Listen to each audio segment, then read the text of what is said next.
go. Hello, everyone. Welcome.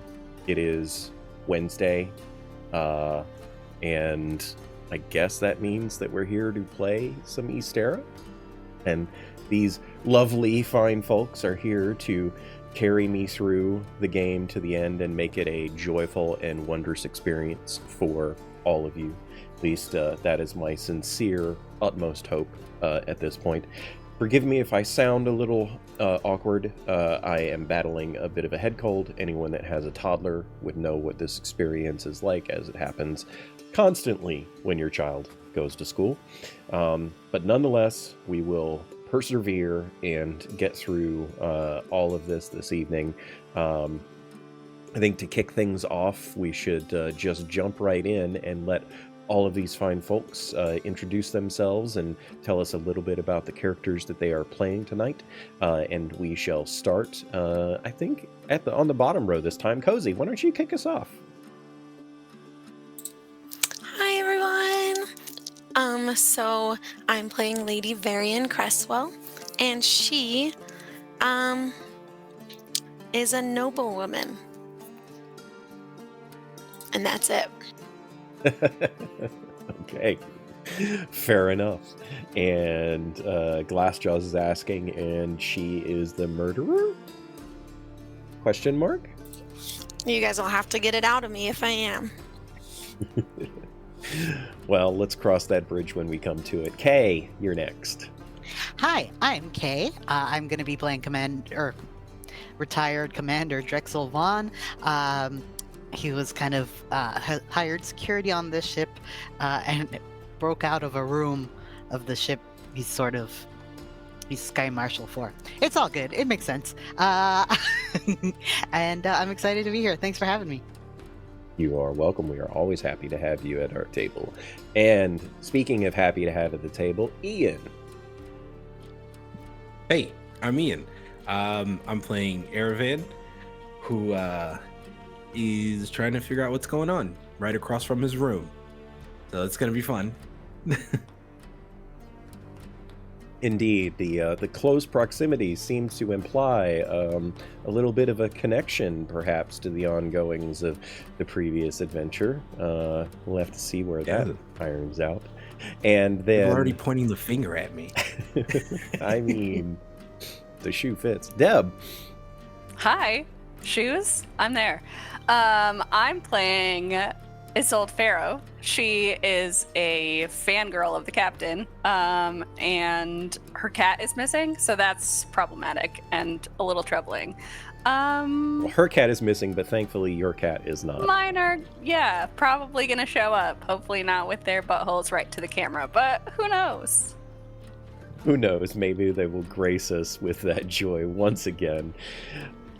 Speaking of gracing us with the joy, hello everyone, I am Miko, I am the OKS GM, I am your humble host and game master for tonight's joyous event. What I hope to be a joyous event, we shall see. And I think in that vein of things, we should just dive right in. What do you guys think? I see some nods of approval. All right, thumbs up too, that's great. So, welcome back, everyone, to Ysterra, a world where magic is as real as the ground underfoot, or in this case, the air beneath us. As under the watchful eyes of the Ascendant, we have embarked on a new journey. Different from our past adventures, this time we have begun to peer into the near future, where magic and technology have blended to create wonders like the airships riding upon the invisible currents of elemental magic around the world and using them to soar in the skies above. Among these airships is the Zephyr Gale, a marvel of artifice and craft. She is in her third voyage, and she is much more than just a ship, though.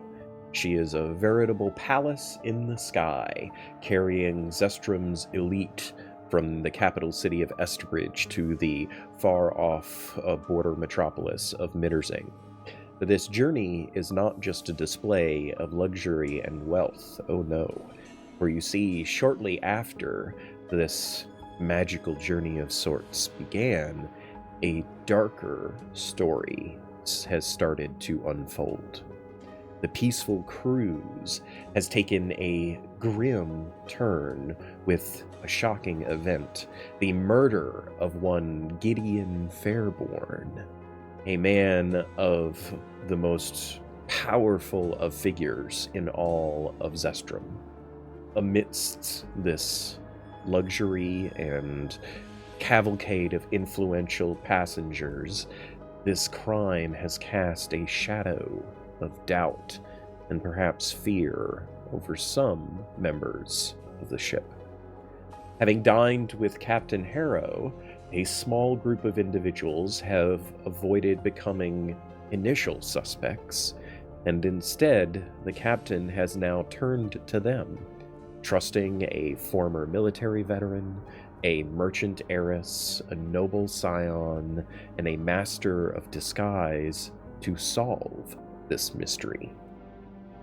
As the Zephyr Gale continues on her journey, let us now see how these individuals navigate through a web of secrets and shadows as they endeavor to find the murderer amongst them. To remind everyone where we left off, our group of intrepid heroes, in this case, or investigators as it were, found themselves arriving at the scene of a murder. The murder of one Gideon Fairborn. And as the body of Mr. Fairborn lay in a ever-developing pool of his own blood, his eyes staring vacant and open at the ceiling above, the scene was not overly dramatic beyond the body, of course, and a few simple signs of the struggle. There was no immense cascade of magic present, no marks across the room, furniture not toppled over or anything of the sort. In fact, the struggle seemed perhaps very quick in the death of Gideon. The half-filled glass of wine sitting off to the side undisturbed, a bookend just inches away from Gideon's outstretched arm upon the ground, and the gruesome symbol of some sort, seemingly drawn in Gideon's own blood, resting just a few feet away upon the floor. As you all stand there, the captain and the first officer discussing matters related to the ship and the circumstances and everything just at the edges of the door, having just finished pointedly requesting Commander Drexel to begin his investigation and find out who is murdering people aboard her ship, she has left this matter to the four of you. So, investigators, dare I ask, what would you like to do? I want to, So, I would like to look at the body first. I think that's the best thing to start with. Okay. Is there anything in particular that you want to examine, or are you just trying to do a general investigation at the moment? I would like to do more of a cause of death, any injuries. That's what I'm looking for first. Okay. Well, there is very noticeably, which I left out in my description just a few moments ago, the jagged slashing wound across his chest that anyone that has ever seen a person in their throes of death before, particularly on a battlefield, would very easily be able to ascertain that as the particular cause of death. But you can roll a medicine check or an investigation check as you like to try to learn a bit more if you wish. I would like to do an investigation check, please. All right. And I think you had said previously in our last session that you had your book open and at the ready, and had already started taking notations of things. So you do get the advantage of your investigator's notebook. Ah, sweet. That's good. Okay, so I have a +8 expertise. That, oh my gosh, I'm so glad that I got the advantage. So I have a nat 1 and a nat 16. So that makes it a 24. yeah, 24. Nice. Much better than a natural 1 would have resulted.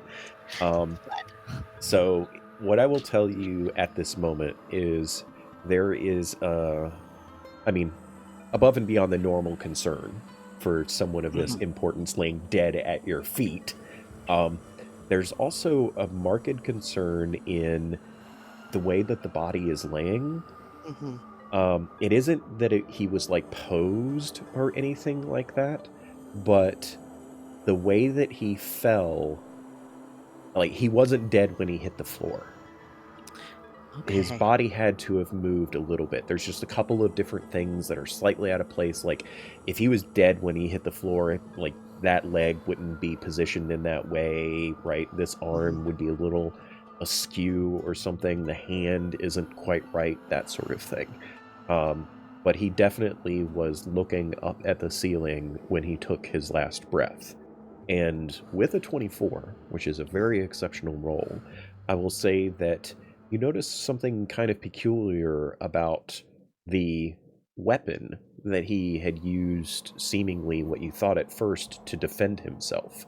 The bookend, laying inches away from his fingers, kind of implied that when he hit the floor, it just had toppled out of his hand, perhaps.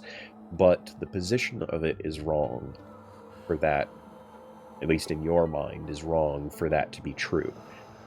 It is a simple stone marble statue of what appears to be it's rough hewn, not exquisitely made. It's more about the quality of the material than the quality of the shaping of the stone. It's some kind of a like lion or beast creature of some kind.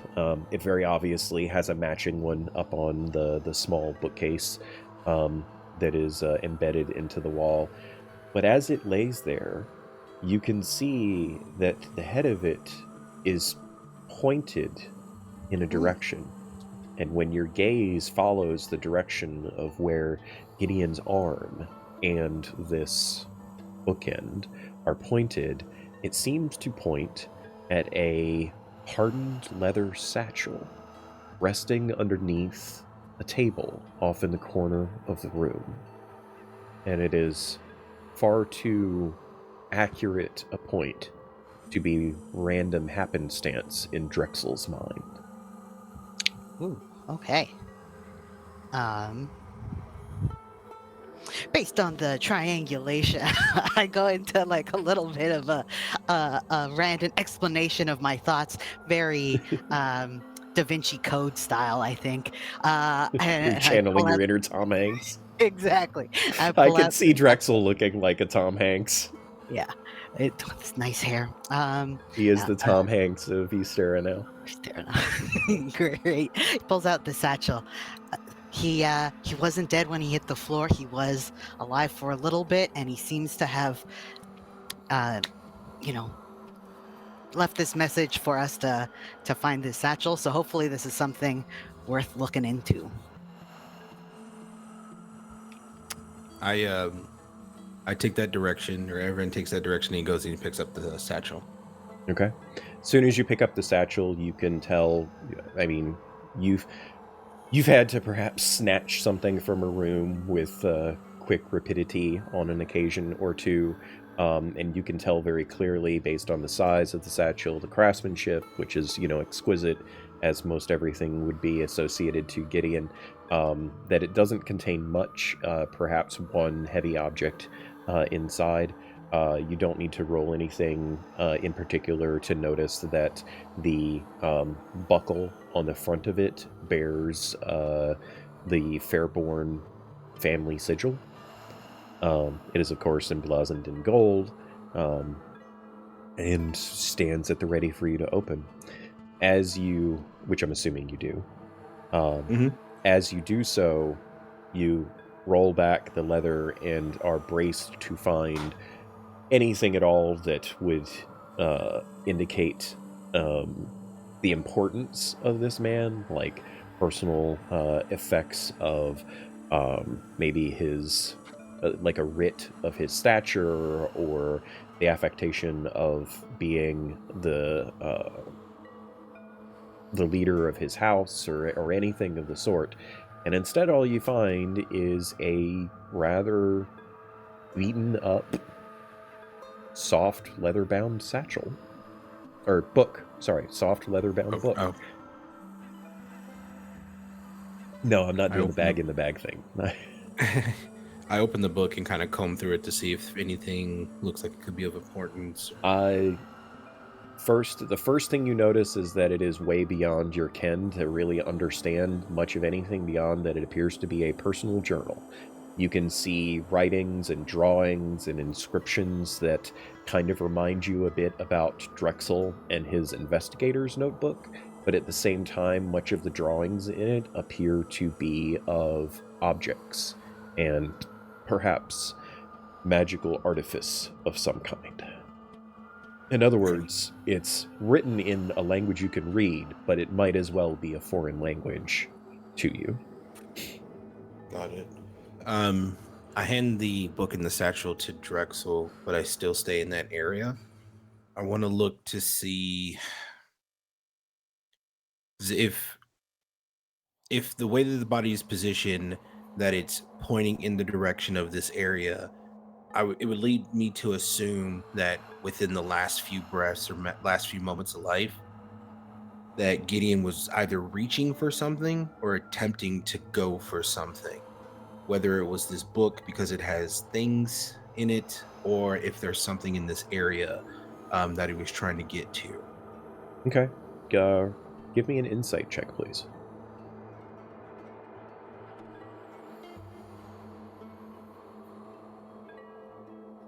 That's a 24.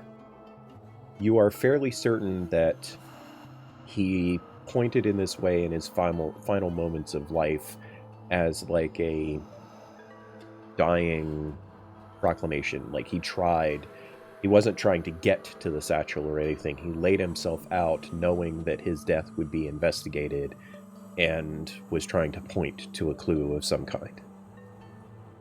Okay. How openly were you paging through the book? It was probably like, What's your passive perception, Deb? 14. That's probably sufficient for you to have at least noticed the familiarity in the writings. If not, you wouldn't have been able to see them clearly enough, but there is a familiar tone to that, as you have probably a dozen or more of these, if not on your person, in your workshop or in your room or anything of the sort. I think as Aravan hands it over to Drexel, Isolde steps forward. Can I see that? I will try to make quick eye contact with Lady Varian, because she seems well connected. Like, you guys are best friends. The more eyes on it, the better. But let's keep it within this small group. So take a look at Isolde, please. I'll start flipping through it. Okay. Go ahead and give me an Arcana check or an Investigation check, your choice. What are you doing during all of this, Kozy? Or I should say, what is Lady Varian doing during all of this? Lady Varian hasn't quite seen the whole scene yet. She's kind of behind Aravan, who's really tall, and behind the Sky Marshal, who's also, and Isolde. And so Lady Varian's trying to kind of peek around and see, and then I finally kind of get a good glimpse of what's going on in the room, and immediately I look down at the blood and the scratches and take in everything, and immediately Lady Varian, I don't feel so good.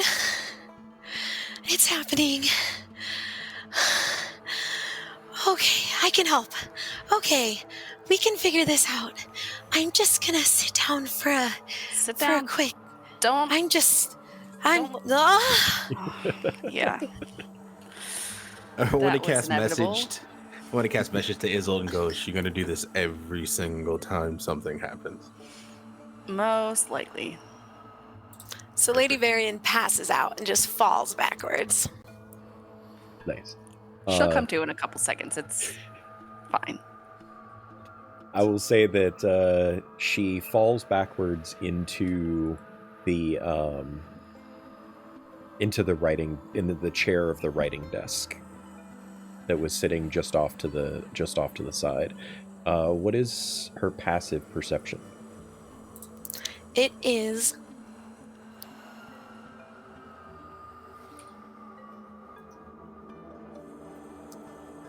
I think 10. Okay. Yeah, she's fairly oblivious to a lot of the ongoings of everything around. She's kind of awash in the stress of the moment. Particularly someone in such import as Gideon, seeing them dead on the floor would have to be very impactful for Lady Varian. So, what was that check that you made there, Deb? It was a 16 Arcana. 16 Arcana. You are able to tell very, very quickly that this book is the personal notebook of Gideon Fairborn. And in investigating it, it appears to contain pages upon pages of notes filled in meticulous writing regarding all manner of invention. It seems as though Gideon took very, very special interest in anything that came out of the Septennial Assembly that Miss Farrow is deeply aware of. And even though you know that his position would not be one that warrants such personal attention as this, he was very, very involved in trying to understand all manner of artifice and invention. And his recent pages seem to be very much about airships. Not just, their benefits to Zestram and society and all of that, but how they work and what their capabilities are and what designs there are in the future for them to be improved, with a particular attention being paid to the arcanic engine, the core of the airship, what makes the airship even possible. And Justin, you feel like you would need to spend a lot more time with the book, and so I'm saying that you'll be spending several minutes while everything else is going on trying to uncover this. But there is an undercurrent of Gideon's expression that there is a great deal of untapped potential in not just the airship, but in the core and the arcanic engine itself. And he seems to be, or at least was anyway, believing that he was on the verge of discovering something very groundbreaking. And while Isolde is doing all of that, we'll come back to you, Kay. All right. So there's the journal. I want to do a cursory pat down. See if there's anything in the pockets. If there's any. Probably not gonna look for hair to like match hair color if they pulled some out by accident. But yeah, just see if you had anything on him as well. That could be.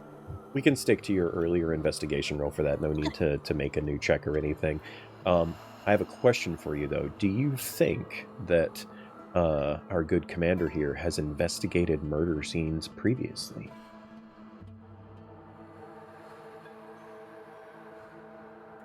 I think that I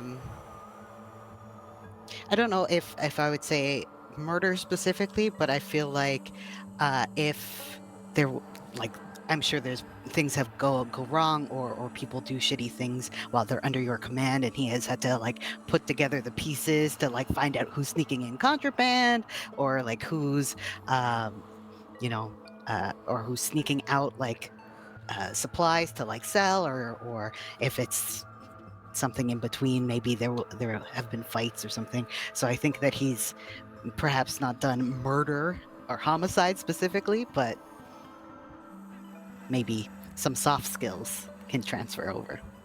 Okay. He doesn't find anything on the body that would lead him to warrant any suspicion or any clues that would help him to identify the murderer or anything of the sort. He does, however, find that there's a lack of something that is a little bit disturbing. Other than the wound in his chest, there's nothing else to indicate a scuffle of any kind. There's no other injuries on his body at all. No tearing of the clothes. He doesn't appear to have had, like, no one else seemed to rifle through his possessions before you, post-murder. Yeah. And you And said there was only one cup or one half-filled glass of wine or something? there's a half-filled glass of wine sitting over now beside our good noblewoman that is somewhat fainted on the next to the table there. It's sitting just a few feet away from her. But there isn't anything. There's no evidence. There's no hairs. There's nothing. Yeah. This What is did you particularly what did you strange notice? to you. It's not, doesn't seem like a crime of passion, for one. Okay. Do you relay all this information like outwardly? Oh yeah, I'm a monologuer. Absolutely. He mostly talks to Aravin's in himself, here. and there just happens to be people in the room this time. It's like Willem Dafoe in the Boondock Saints, if you ever seen that. Just- Have I? Best performance of his life. It was a murder. Yeah, I love it. So with all of that being said, we thinking this is what it sounds like to me.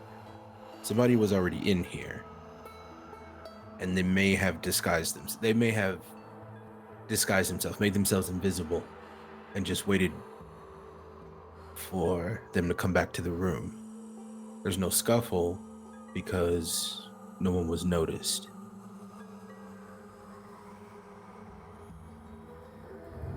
Well, considering the other players on this ship, could it have been?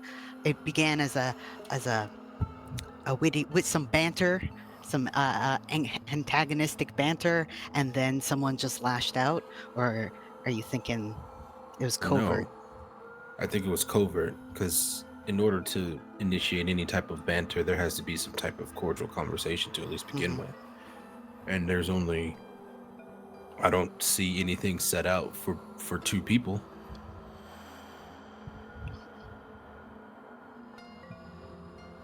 Ian, could you give me either an investigation or a perception check, please? And don't forget, guys, whenever I'm calling for these checks, you can choose to use your passive if you wish. I'm gonna go with investigation. It's pretty tight. It's pretty good.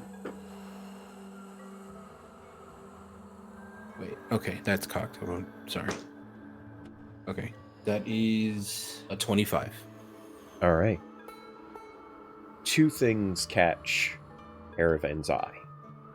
Firstly, the way that the body is positioned, the person that attacked Gideon came from the direction of the writing desk that has the glass of wine on it.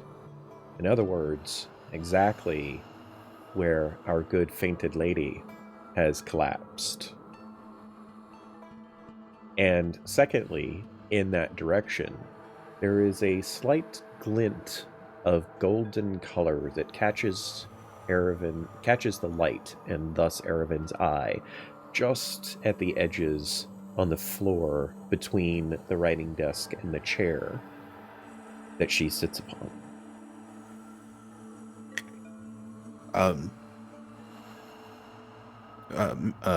Miss Isolde, can you wake your friend? I think I may have seen something, and I don't want to be impolite. Sure. And I'll sort of take my nose out of the book and put it in the pocket of this dress, I guess, that I have now. Varian. This dress has pockets. Varian. Are you good now? Oh my goodness, I'm so sorry. That's just, I can't even look. That's Yeah, terrible. Don't look at him. Okay. Look at it. I don't know if you want to stand in the corner. Can I help investigate the part where... Yeah, look over in this corner and see if Okay. you can find anything. Okay. And You stand her up and just kind of direct her over into a corner. Once they move out of the area, I go for where that golden glint caught my eye. Okay. It's also worth mentioning, everyone, this room is not huge, right? This is still the cabin on an airship. Like, it's 15 feet across and 10 feet wide, which is considered huge for such a space as this on board the airship. But with the single bed and the small amount of furniture that's in the room, there's not a lot of, and the body laying in the middle of the floor, there's not a lot of space for you guys to do a lot of maneuvering around and such. So as excuse me as Erevan reaches down and plucks up the golden glint upon the floor, he finds what appears to be part of, most, maybe half, slightly more, of a piece of wax. A bit of wax seal, in fact, like the kind that would be found on a wine bottle. And it is golden with flecks of obsidian embedded into the wax. And it appears to be, based on the remarkable check that you had a moment ago, half of a rounded symbol of a tree, all black. Does this ring a bell with me? No. No. Okay. Oh my. Do you point that at, yes, do you point it to anyone in particular? Do you share this piece of evidence? I think in this moment I actually just turn around and go, there's a wax seal over here, and it looks like this. And then I just hold it as I gauge the room. Varian does not need to make a check to recognize the symbol of House Blackwood. I know that symbol. She can, however, roll a history check if she would like. Yeah. Roll it. Woo.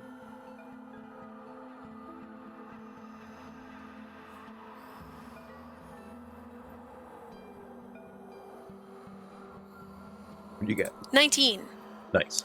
With a 19, you are able to not only recognize the symbol of House Blackwood, and you know that there is a member of House Blackwood on board the ship, but you also recognize that if this is wax indeed from a wine bottle, the flecks of obsidian would tell Varian that this comes from the family's personal collection. House Blackwood's personal collection of the wine that they are well known for producing in Zestram. And judging by what she sees in the wine glass, because she is very familiar with drinking wine, she would recognize the hue, this almost iridescent silvery hue of the wine, indicating that it is oral dewdrop. That is a particular specialty of House Blackwood. The seal also looks recently broken, as if perhaps whoever visited our good friend Lord Gideon brought the wine with him, perhaps, and at least tried to remove the evidence from the scene as they departed. Oh my. Everyone listen. Aravan, was it? Yeah, that's me. The lady you were talking to earlier. Uh-huh. The very statuesque woman that's terrifying and yet graceful. She's all right, yeah. Yeah, yes. That's her family's specialty. And then I lean over and I sniff and to make sure. And I sniff it. Roll a willpower save, please. Oh no.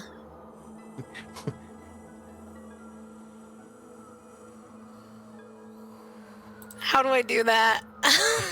I mean, if you're in D&D Beyond, then you should see your willpower on the with the little box right underneath there that you can click on that just rolls it. I've never. Oh.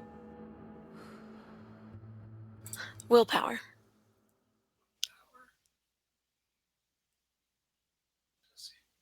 Wait, where is it? So you've got strength, dex, constitution, intelligence. I'm sorry, I said willpower. I meant wisdom.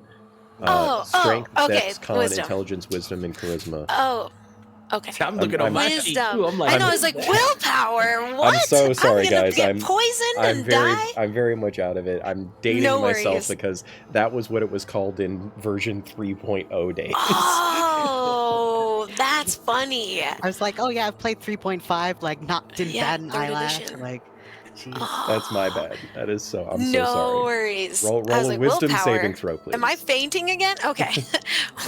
14. 14. You have a very strong urge to pick up the wine glass and taste it. Just because, and this is not a compulsion, you don't have to do this, Okay. but there's a part of Lady Varian that is like, I am literally holding a one-of-a-kind wine glass in my hand, and she just has this natural instinct to want to taste it. You don't have to if you don't want to, but yeah, I feel like it's something that Lady Varian would do. It's up to you, though. Oh my. She's My basically in passive heaven perception right now, is just 15. Can I see sniffing this that? wine. Sorry, Ian? What'd you say? My passive perception is 15. Can I notice that she's like, oh, What's man, your I'm about passive to take insight? a swig of this. Passive insight, I think it is also 15. I'm gonna look. 15 as well. Yeah, I'd say you're probably picking up on the hints that she's... Yeah. It's getting closer. Let me And- smell what I you're think- smelling. And I just like, no, it's okay. It's so very. Be very perceptive careful. nose. Absolutely. And I put it down. We may have time for that later. We don't want to disturb anything in here too much. Yeah. It might make her have more fortitude, you know? We might see more of this later on. I would prefer that we get it from elsewhere, not out of this room. Not the murder room? Yeah, let's not drink or eat anything in the murder room. So I think KU and I were probably like on the same mind wave here. I think so. I'm gonna look over to the commander and I'm gonna go. Before we're the only people who know about this, yes? Yeah. Would it be best if you got someone to round up all those who are associated to this insignia? Yeah. So Maybe in the the Duchess. captain's quarters. Okay. Okay. I'll go and collect someone to delegate. Yeah. Oh, and then just make sure you let them know that it's a special respective summoning. We want to provide our, thanks for, make it really flowery. And then when they get in there, we can beat them up. Okay, bye. Can Lady think... Varian... Oh. Go ahead, Kozy. Can she have more time to do an investigation check? Because she hasn't really taken another room yet when everyone was looking, when she was fainted. Yeah. Because she has a high investigation. Yeah, you can go ahead and do that. I will also say, Kay, Okay. being the experienced investigator that Drexel is, he probably wouldn't want to alert Lady Blackwell of anything. And so the important aspect might be to just simply find her. Find her, keep an eye on her without her. Right. And so that's probably what's going to occur. Now, you, of course, can do what you like. The first officer is standing just at the back of the room as he and the captain are, still conversing with one another. Drexel could easily go over and make this request of the captain and the first officer. Definitely. You just need to tell me what you think that request would be.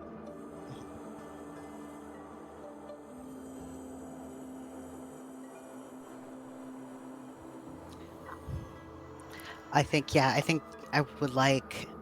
I will go up to the first officer, and I'll be okay. Excuse me. I think we need to get eyes on Duchess Blackwood. The first officer kind of eyes you up and down, looks back at the captain. The captain looks at Drexel and then looks back at the first officer and just simply nods. And the first officer kind of seems unsure, but then, accepts. He's been technically given an order, so he nods back to the captain and seems to head off. Sweet. I will say at this point, Deb, you could also, this would be more than enough time to have passed for Isolde to have understood what she understands about the book. She'll have to spend a great deal more time with it if she wants to know more. But if you wanted to share any of that. Well, it seems like he felt like this book is important, which it is. Don't get me wrong. It doesn't say the murderer's name in it or anything like that, but he was writing about airships toward the end and the core of the airship, and really excited about it. So that is maybe another place for us to start asking questions. Can I put a theory to you, folks? Unless Lady Varian, you had something you wanted to look up or look around for first. I do know a lot about Gideon and the Blackwoods and what's going on currently politically and with the noble houses. I could look around the room, and I'm really good at investigating. If as long as I just don't look at the awful, terrible thing that's happened to Gideon, I should be of use. Can we lay a sheet on Gideon? Yeah. I second that. Yeah. All right. That's fine. Here. Yes, please. There we go. Yeah, Thank you take you. a sheet, you cover Gideon. Yeah. Go ahead and give me your investigation check. Okay, my passive is 15, but I rolled and I got a 14. So Okay, I don't know. if you roll, you got the 14. Yeah, Okay. you have to do the passive in place of the roll. Yeah. Okay. Yeah. So with a 14, I will say that one of the things that perhaps maybe only Varian could really pick up on this, whatever business Gideon had, he was traveling exceptionally light for a man of his status. She drifts over to the armoire embedded in the wall. He has only like 3 formal outfits there, a single casual outfit, and a small bag off to the side that contains, undergarments and personal effects and the like. This is a man who, wherever he would go, would be ostensibly waited on hand and foot. He would have to attend formal function after formal function after formal function. This was a personal trip for him. He was not traveling on the business of the council houses. there was something about this journey that was very personal and meant to be quick for him. It's also very strange that you don't recall seeing him with an entourage either. Which would also be very strange to Lady Varian. This is odd. Is he here in secret? Where are all of his belongings? No He's one knows packed he's much here. too late. And where's his entourage? Was he running? I don't know that he wanted anyone to know he was here. That's odd. Did the captain know he was here previously? You would assume so, like a passenger list and the like. So. But had he always been on the list? Was when we were all getting on the airship, everyone else seemed to be very like noted, right? Like you could tell everyone was kind of hanging out and commingling. Was Gideon part of that? No. And he's got such a small room. You would think of somebody with his. I mean, he has a small room, but it's still like the largest passenger room on the ship. Could this be a last minute? No, he was a on the ship last before minute everyone boarding. else. Yeah.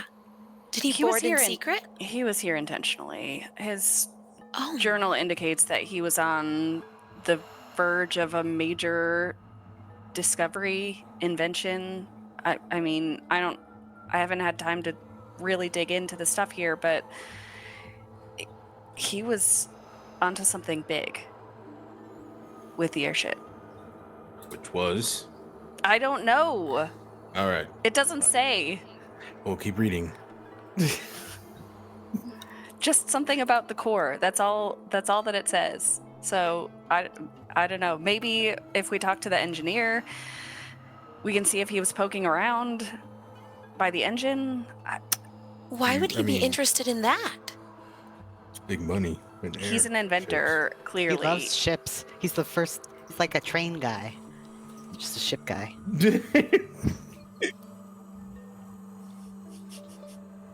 Does Lady Varian know like what he does politically? And does what he do politically involve that?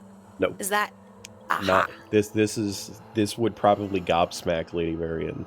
That I mean, certainly no one in the like noble entourage of things would know Gideon's personal life. And so this is like peering behind the curtain of one of the most powerful men in the world to Lady Varian and being able to see into his private life. Like, he is nothing like his outward persona. This is so odd. Him being interested in all of this? I mean, everyone has to have personal interests that keep them going. I'm gonna look at that symbol, Miko, that you directed us. Okay. The last time. So you had a 25 investigation check from before. Yes. Right? Yes. So the first thing that Erevan notices about the symbol is that it is a chaotic swirl of lines with no discernible pattern whatsoever. At first, Erevan kind of thinks that it's just an intention of invoking, like, dread and murder. You know, it's meant to be evocative, but it doesn't seem to have any outward meaning. And then you kind of... That was what you noticed earlier. And now you're taking another look at it. And when you moved over to the bed to pull off the sheet to drape across Gideon's body, you are now looking at the symbol from a different angle. And you have this sense of, I need a mirror. I need a mirror. And you say that, and the commander goes over and like pulls the mirror from the small sitting above the small wash basin and hands I've it got to a you. mirror. Oh, Just rips it off the wall. It's just hanging there. It's not like he has to. Yeah. He just It would be takes it off the awesome, hook because Oh, never it's just mind. hooked there. that will do. Yeah, hands you this this big like almost 2-foot square mirror, and you kind of hold it up above you, and you start looking at the symbol through the mirror so that it is inverted, and all of the lines align, and it forms a symbol that Erevan recognizes, and it sends a shiver up his spine. Embedded in this coagulating and broadening blood, there is the distinct symbol of a scythe cutting downward, and he recognizes the mark of the shadowed scythe, a group of assassins that he knows are available for hire in this world. People that no one crosses. Knowing that, he doesn't say any of this out loud, but anybody whose eyes are open can see that there's a look that comes across Erevan's face. And he puts the mirror down and he walks over to the captain and he looks very sternly at her and he goes, "Any exit point on this ship, you need to have men on, and they need to be the best." You do realize that every single railing on this ship is an exit point, yeah? Good. So we're in agreement. I don't have the manpower for such a thing. You may want to figure it out. Why? Absolutely. That symbol's not a good sign. That symbol is the insignia of a very highly deadly assassin group. And even if you just have one of them on your ship, it's dangerous. If there's more than one, you can kiss your career goodbye. I mean, I think we knew that it was going to be bad. There was a murder, so... This is not the time for that. This is worse. I respect Oh my. it. And then I explain to them the history that I know of it, so that the brevity of everything is just like... I think most notably, Erevan, maybe Erevan doesn't share this detail, but he went on a particular mission once where he was tasked with eliminating an enemy of the state, and he was beaten to the punch. And the body that he found afterwards was horrifying in its brutality of murder. I don't share the story, but I just go, these are not people to be trifled with. And knowing what I know of them and looking at our friend Gideon here, it makes sense.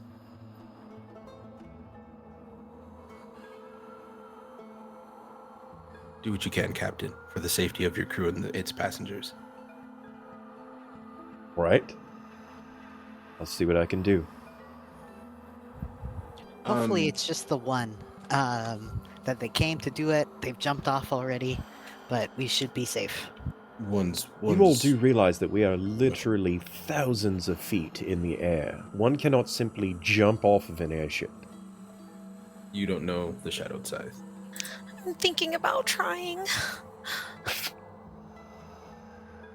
Can I ask a favor then, please? Try not to let that name slip. I don't want it gravitating amongst the populace of the ship that such threats are on board when there's probably nothing that they can do about it. Oh, trust me. I'm upset that I even have to tell you. They'll hear Well, it I'm over my glad dead that you body. did. The captain Okay. kind of squares off to Drexel and says, "All right then, Sky Marshal, what next?" Do do we want to go speak to the engineer, the chief engineer? I think Isolde would be very fitting for that. Are we splitting up? Yes. That seems like a mistake, but sure, okay. I will go talk to the engineer, and we will have a grand old time talking about airships and murder. Just airships. Mm-hmm. Are we sure we're splitting up? Yes. But, of course, Varian, if you could go with Isolde, you two can charm the pants off the engineer and learn what you can. However, I would be able to tell you if Lady Seraphina is lying or not. I do know everything that's going on with her family. So who can I stay with and do that with? Erevan, I think you and Lady Varian will get along for this one. Oh, I good. think you could really... Oh, hooray. I'm very excited. Let us depart immediately. I have full confidence in your abilities, Erevan. You got this. Oh, Hey, Aravan. And Yep. Isolde will toss a little bottle his way. This will bring her right back if she falls over again. What is it? Just a couple of salts that they don't smell good. Don't open it unless you need to. You know, Lady Varian doesn't notice this. She's already walking. Yeah, We've already doesn't see any established of this. Varian does not have the best of perceptions. So. She does not. I also stop off in my room and I go get my cane, but then I follow behind Varian. Okay, so we're splitting the right party. there. And I have all of my stuff on me, all my equipment. That's right? Yeah. Okay. Well, I mean, you've got the magical pockets thing going on, so. Yeah. I feel like this was a bad decision already, just the way you responded. So we're splitting the party. I was assuming we were going every together. GM's, joyous response to such an endeavor. Who would like to go first? We have a couple of you heading off to the engine room. We have a couple of you heading off to find a noblewoman. Who would like to go first? let's hang out in the engine room first. Okay. Gonna try and rein in some nerds. Good luck.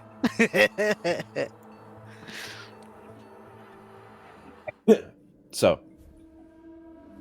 Drexel and Isolde, Isolde in particular, but Drexel as well, with his familiarity of the ship, know where the engine room is and are able to very easily navigate to it. You almost have to simply press a hand against a wall and feel whether or not the hum is getting stronger. As you navigate through the couple of corridors to make your way to the engine room, the hum that you feel in the walls and the floors of the ship becomes loud enough that you can hear it quite clearly with each passing step. And as you reach the engine room of the Zephyr Gale, you find it to be a just astounding marvel of artifice and engineering. It is very notably the heart of this airship. It hums with power and arcane energy that is almost beyond comprehension. The room itself is decently large, like 20-foot square easily, perhaps a little bit more. It's kind of hard to tell because it is somewhat dimly lit, and you think that that might be on purpose, as the engine itself gives off this cascading light that forces shadows pretty much everywhere into the room. The room itself is dominated at its center by the Arcanic engine, a massive construct of gleaming metal that is pulsating with magical runes virtually over every surface of it. There are several swirling elemental cores attached to this construct, wrapped in crystalline lattice work around them that seems to simultaneously contain and harness the power that they emanate. There are pipes and conduits crisscrossed across the ceiling, and the air around crackles with arcane power. If any of you have hair that is particularly fritzable in like humid weather, it is beginning to fluff up and stand on end around this space. The walls are lined with gauges and levers and intricate control panels all around, and in the midst of all of this wonder stands Chief Engineer Bardine Cogwright. She is easily recognizable by her robust stature. Her disheveled hair is streaked with grease in spots, and she has an intense focus in her eyes, and she moves about the room with a sure sense of purpose, her hands quickly adjusting dials and scrutinizing readouts, and as she issues orders to a handful of her subordinate engineers, she notices the pair of you walk into the room, and she stops and she turns and looks at you and says, "Oi, what the fuck are you doing here?"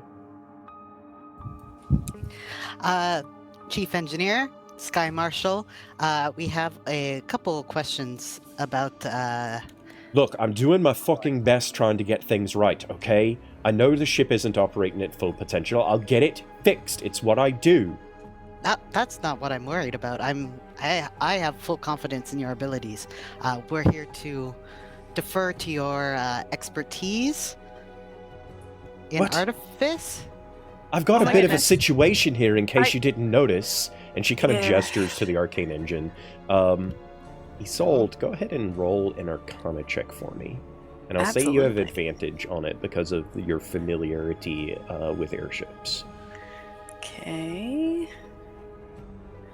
24. Yeah, as soon as Isolde walked into this room, she was like, you know, she's never been in the engine room, but that quickly changed for Isolde as she sees dials around the room moving horrifyingly erratically.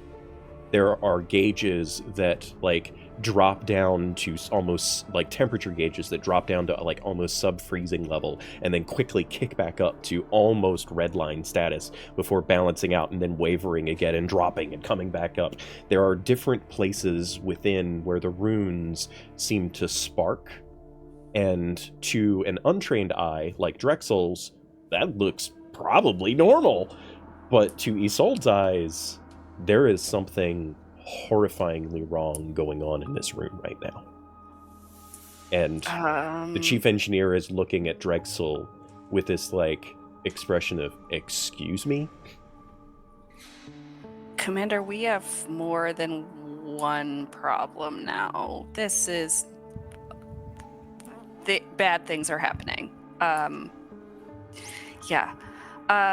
Chief Engineer, I'm so sorry to take up any of your time, and if I can help in any way, I would love to be an extra set of hands. I don't know. I know this is a bad time, but we need to know if there have been people down here poking around, asking questions, like Gideon Fairborn or anyone else. She kind of looks you up and down. Go ahead and roll a persuasion check for me. 14.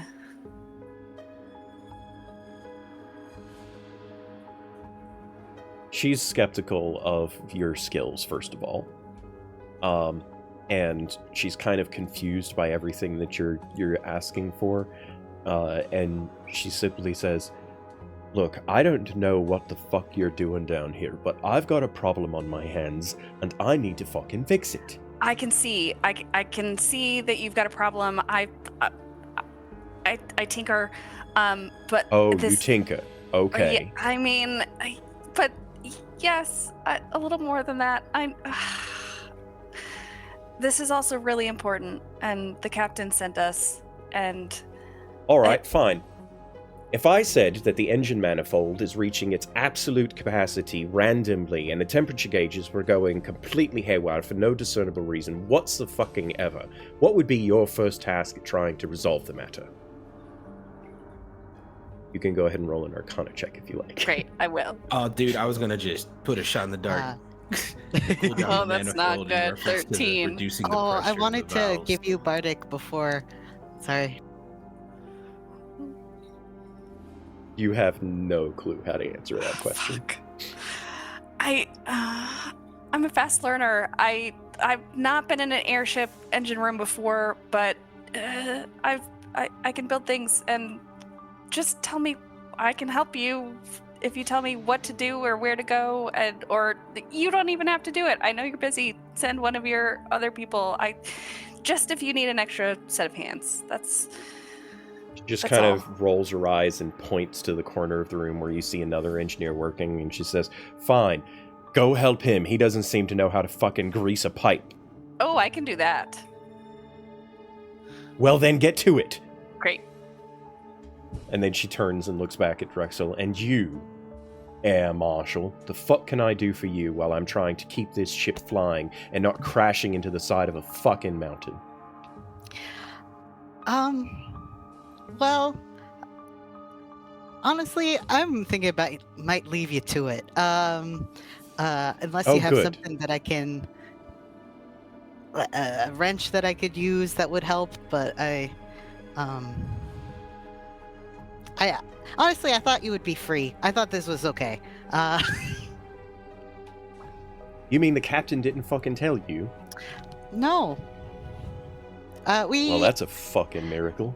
We have some other, there's Well, some other Air problems Marshal, going on. allow me to elaborate for you and do the captain's fucking job once again. This ship is not landing. Right now, our ship cannot do anything but go forward. And it's a bloody fucking miracle that it's even doing that at the moment. She's not responding to navigational commands. She's not responding to landing commands. She won't even slow the fuck down. It's like she's got a fucking mind of her own right now, for all I know. And at the present, I'm trying to figure out how we stop ourselves in advance of reaching Middizing. Because I don't know if you've been to Middizing before, but it's built into the side of a fucking mountain. And if we stay at this altitude and at this speed without the ability to land, well, 22 and a half hours from now, we're going to get up close and very personal with that fucking mountain. I can see why you are overworked and stressed. A little bit. Yeah, a little bit. I had some questions about the core, but Oh, sure. Please, ask away, Sky Marshal. I am here to help. Leave her alone. I'm just leaving. Isolde. Is Isolde making any headway? Should I just leave her? So, while that has been going on, Isolde, you go over to this engineer person that she pointed you to. Go ahead and give me either perception or insight. You can pick. You just have to tell me which one you roll. I am gonna roll well, they're the same. So I'll just roll perception. 17. Okay. Isolde, this is the first time she's ever been in an engine room. This is a whole new experience for her. But she's an artificer of some note on her own. She's been in workshops and the like, and there's a certain familiarity to this space that kind of reminds her of being at home in her workshop. And this engineer that she is coming up to seems to be very nervous, perhaps expectedly so. There's nothing, untoward about that or anything of the sort. But they're moving peculiarly. They don't have the same kind of practiced ease that one might expect of an engineer in a room of this importance on board a construct of artifice such as this ship. They have a spanner in their hand that they're holding it right, they're using it right, but they're not using it efficiently and with the kind of accuracy that Isolde would expect of someone in this position.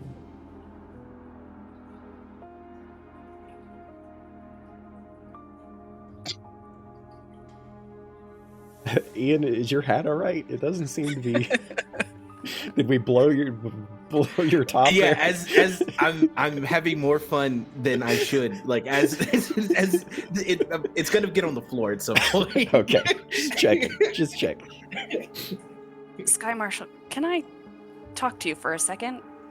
Over here. Absolutely. Maybe we should just go. Should we just I step mean, outside? Yeah, yes. Okay.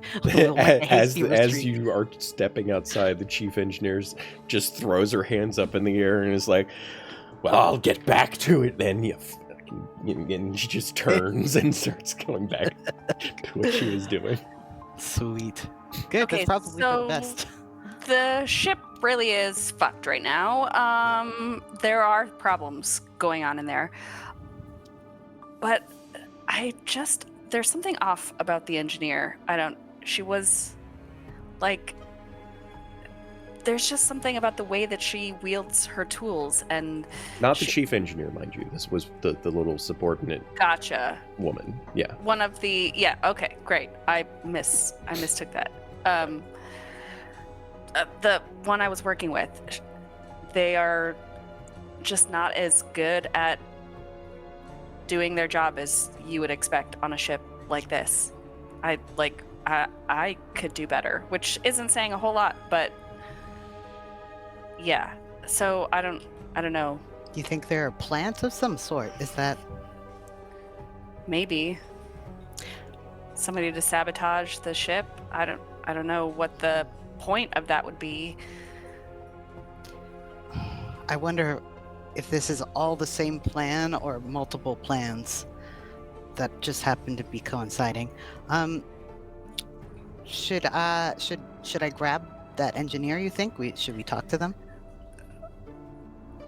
Maybe we figure out some more. I don't feel like we should tip our hat too soon, and as much as they're not doing much good, maybe they're doing worse. I don't know. You're the Sky Marshal, but maybe we find out more and then we can corner them if we need to. Okay. Nope. I'm gonna put them in a room. Okay. Great. I would like to go collect the engineer. So you step back into the room. The chief Yeah. engineer, her hand just falls to her side as she sees you walk back into the room, and she just looks at you with this expression of, "What now?" I am very sorry, chief engineer, but I will take worthless off your hands, and I'll point The at fuck are you talking about? And you point at the engineers. Are you insulting my people? Are you? And she just like holds up this like heavy, like 5-pound spanner in her hand. She's like, "Are you fucking insulting my crew?" I mean, no, never. You were the one who said that they couldn't hold the fucking spanner. Excuse me. I am a commander. I said they couldn't grease a fucking pipe, and that's because they're I not don't working care. to the speed that I need them to be working at right now. No, I'm taking them. And I'm going to walk in, and I will push her aside if I need to. I'm grabbing this person, and I'm walking out the door with them. you go approach this engineer person. Bear in mind that she's like 5'0". She's this young human woman. She's got her hair pulled back in a ponytail. She's like stopped at this point with this secondary added added commotion to everything, and she just watches you approach with wide eyes, and she's cornered. Like, she doesn't really have anywhere to run, and you approach and you go to grab onto her, and you immediately realize as your hands fall into her arms that there is illusion surrounding her. Go ahead and make an intelligence saving throw for me. Ooh. Ah, fuck. 11. Okay, yeah, you see that she's like covered in illusory magic, but you don't know what that's about. I need for the both of you to roll initiative, please. Okay. That is a 23 for me. 18.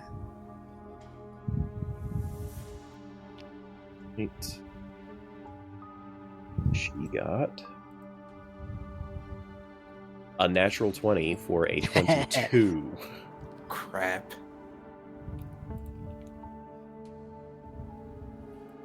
All right, so that was Drexel for the 23 and Sold for the 18. So on a 23, you can see that she's like startled and like is starting to try to break free of your grip. You don't have her restrained right now. You just have your hands on her. So what would you like to do, Drexel? I know that she has an illusion of some sort, but I am now touching something or someone. Yes, and it feels like metal. Like, your first inclination is that she's wearing armor, and she is horrifyingly thin. I'm going to cast Calm Emotions, and I wanted to kind of. Okay. What's the area on the Calm Emotions?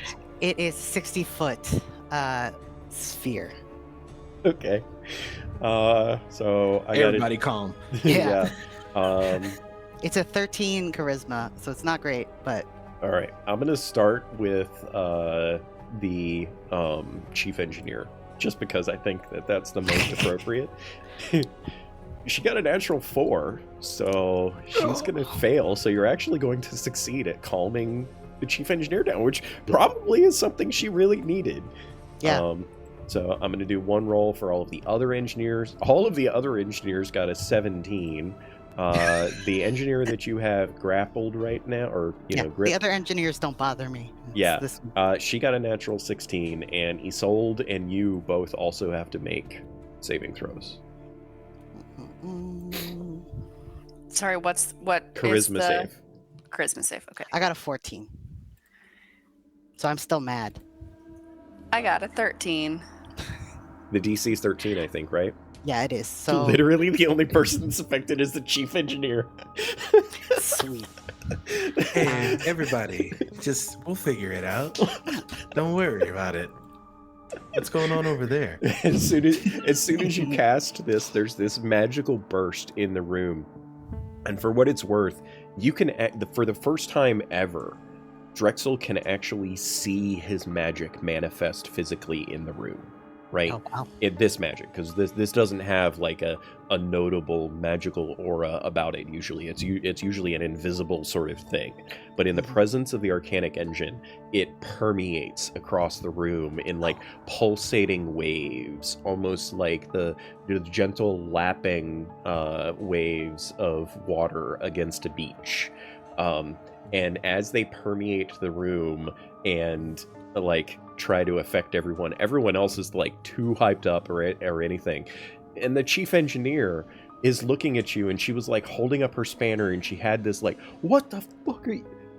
Oh. All right. Carry on then. Sweet. Anything else on your turn? Yeah, I'll use my bonus action now to give Bardic Inspiration to Isolde. And like, okay, this whatever this is, this little freak is something else. But that's enough to give you Bardic Inspiration. It's going to be a D6, and you can roll 2 and choose the better one. Nice. So. Okay.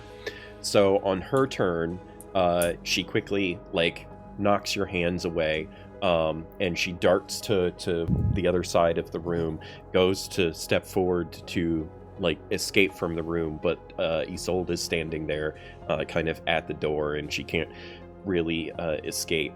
And she reaches out and grabs a tool at the side, and she chucks it at Isolde.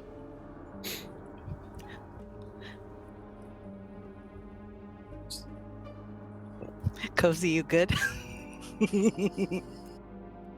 That is a 19 to hit. That'll hit. Isolde takes 5 points of bludgeoning damage. Ow! Rip. As this mallet goes flying across the room and just smacks her right in her forehead. It's like one of the rubberized mallets that you use for putting things into shape, but you're not trying to destroy it. And so it smacks her upside the head. There's gonna definitely be a bruise, right here on her forehead. This is going in my notebook that's still writing notes. Oh, your notebook has been following you? Commander's Nice. log. Isolde just got hit by a hammer. And it was my fault. Sad face. And what would you like to do, Isolde? Isolde is gonna try to cast Hold Person, which is a Wisdom 15 save. Okay. So I don't need to roll for that. As you cast Hold Person upon this figure, you feel the magic take hold, and you can see it grip her body. But then, in proximity to the engine, you saw the magic that you illuminated pour out of your hands and start to mold and shape around her form. You almost saw it look like a translucent magical cocoon wrapping around her body. And then you see this pulse of light right here on her forearm. And it blinks and then is gone. And then cracks start to form around the magic, the manifested magic of your whole person, and it shatters and falls to the floor, disappearing into 1,000 pieces at her feet. And Can I tell if it's like a counter spell or something with my was not. cool ring? it was not. Oh, something else. Your ring triggered with your magic and with Isolde's magic, but did not trigger with her magic. Isolde just stands there and says, "Well, that's not good." Anything else, Isolde? I don't think so. I'm hold on. I'm going to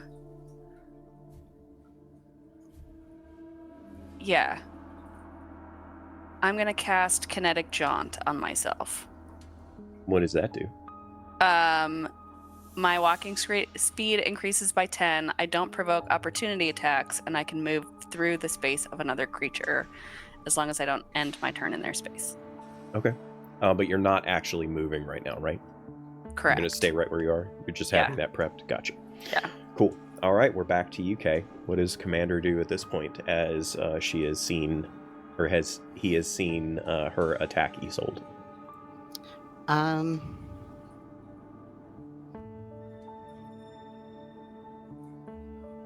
I'm going to try to grapple, I think. Okay. You Yeah. run over. Go ahead and give me an attack roll. Or unarmed strike attack roll. Got +3, so that's 19. 19. You grab her, so now it's opposed athletics checks. I got 19. a 24. Fuck. So Slippery.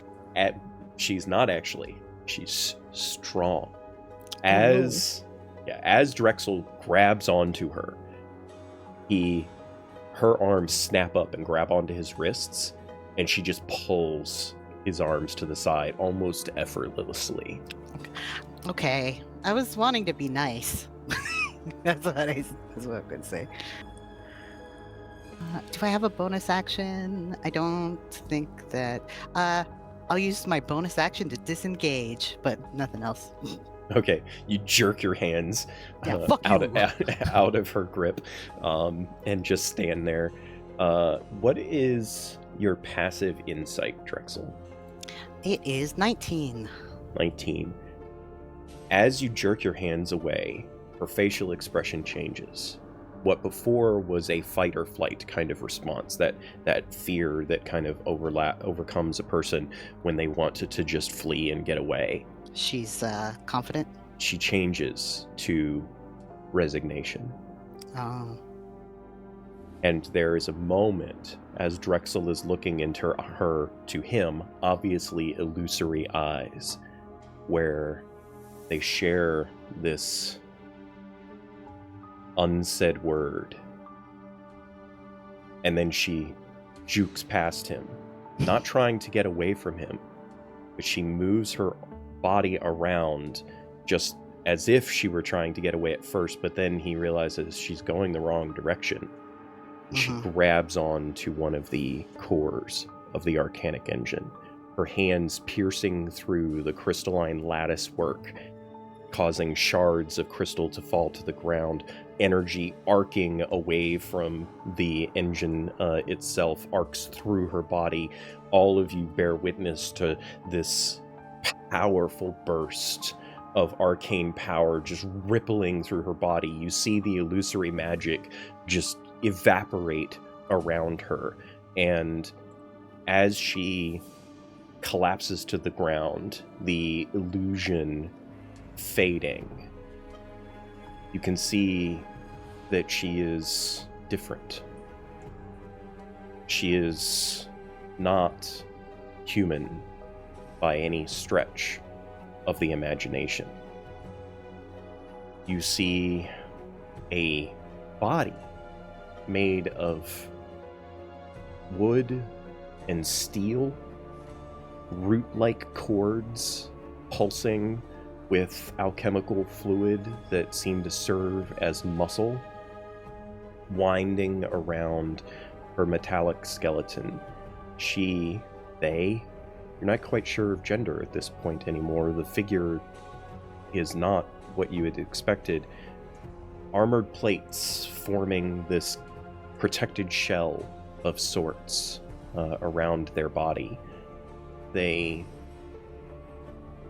are obviously charred all across their form, and as their crystal eyes that were glowing at first start to dim and become dull and duller with each passing moment, you notice a number of crystals embedded along her arm, in particular where one of them had flashed in that moment that Isolde had casted the spell on her. That crystal is now dull and dormant. Several of the others also dull and dormant. There are a few that are still alight with a glimmer of energy. As their body falls to the ground, though, you can see this expression of joy for the briefest of moments. And Drexel hears fairly clearly. Isolde can hear if she has a good enough passive perception. You hear the words hanging in the air, emanating from this construct-like being. Oh, once freed. As she falls to the ground. They fall to the ground, lifeless. And with that, ladies and gentlemen, we're going to go on our break. Okay. I hope you all enjoyed that reveal, and we shall find out what happens with the other half of our party when we get back. So back in just a few short minutes, we're going to get up, stretch our legs, get some water. I encourage all of you to do the same. And yeah, we'll see you back here in a few.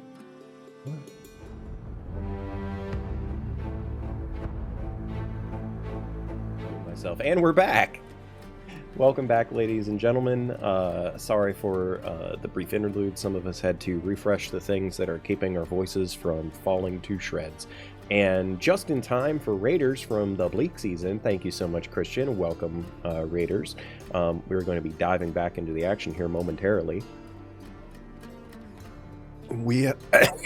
Oh, it's a little hot. We have, in the infinite wisdom, our players have decided to make my life a wonderful joy and have split the party. And we just got done with a amazing scene in which a couple of our intrepid investigators have discovered someone hidden, hiding their persona amongst the crew of the ship in a delightfully climactic situation. Let's go back then, shall we, and see if everyone else or our other two individuals make similar discoveries. So, Lady Varian and Aravan, the two of you do a little bit of investigation in tracking down the first officer. All it takes is asking a couple of the additional sailors where to find him. They direct you, and the both of you are eventually led to meet up with him, in which he tells you that someone is keeping an eye on our good... I was on the wrong page there. Our good lady Serafina, the Duchess, as she is in the dining hall, seemingly just having a pleasant meal. As the two of you make your way to said grand ballroom dining hall, you are immediately... you've been here once already on the voyage, so we're not necessarily talking about anything new for the two of you, but it is still a sight to see nonetheless, with its grandiose chandeliers just cascading light in a myriad of prismatic colors across the ceiling. The floor itself seemingly arranged, many tables arranged around for a casually eating atmosphere, with cushioned tables and booths off to the side along the walls, each of which have their own small windows to look out in the night sky, as it were. Thankfully, the evening, from a weather perspective, is doing quite nicely. Calm skies, a few clouds here and there, but overall you are able to see the moons brilliantly through whatever window you might be able to catch a glimpse of the three of them. You can see quite clearly that there are a number of guests here this evening. In fact, you would estimate most of the passengers aboard the ship are present here enjoying an evening meal, and you see the beautiful Duchess Serafina Blackwood sitting off to one side in one of the booths, alone at a table, simply lazily lounging, plate of a few tidbits of luscious food on the table in front of her, glass of wine in her hand, chin on the other non-wine hand, just simply looking out into the night sky without a care at all.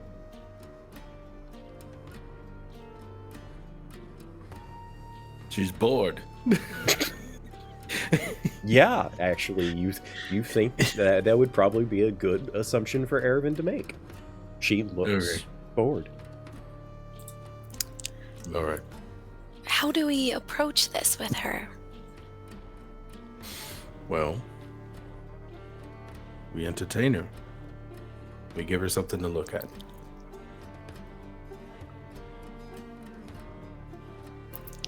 Follow Do you my want lead. me? Okay. Oh, wait, no. So, I guess I should say this. In this environment, your charm may be extremely beneficial, as opposed to what I could probably do. None of this impresses me. So, I'll follow your lead. Okay. Yeah. I think we should try that tactic. Because we know what happened earlier, and she didn't seem to talk to you at all or say anything. Well, hold on. She spoke. We had a conversation, but Okay. She's one of those noble people that think they're better than everyone else. And she does that with everyone. Even with me.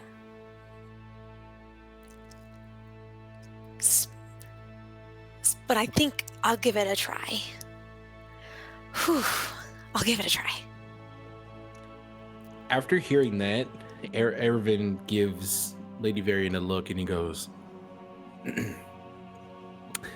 when I was younger, I used to be nervous about meeting people as well. And I had a friend of mine. He said something really silly, super, super silly. And he goes, what makes the lion the king of the forest?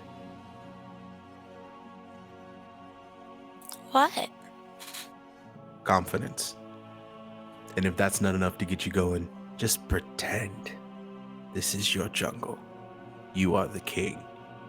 And she's just a willing prey, hoping that you could say hi to them. Do your thing. And Ervin's gonna step back a little bit. A little space.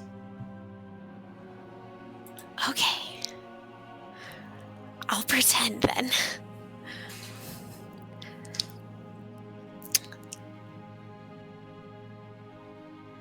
Okay, so Lady Varian, she kind of stands a little straighter because she feels like she's not in the totem pole with the Duchess, right? She's one of those people that she knows, even being a noble, she's a lesser noble, right? That she's ahead of her. So that kind of makes her nervous, really nervous, but she's going to try to fake that she's not. So she's standing up straight and walks with confidence and walks up to the Duchess and Duchess, and like curtsies in front of her. Her head did not shift from gazing out the window as you approached. Whether or not she noticed your arrival, you aren't certain. But when you introduce yourself, you know for absolute certainty that she heard you at the very least. And her head kind of tilts a little bit to the side, and you see that she looks at you out of the corner of her eye before she gazes back out the window once again. And she says, "Good Lady Crestwell, what is it that I can do for you?" So Lady Varian tries to hide her excitement that she knows who she is. She tries to compose herself.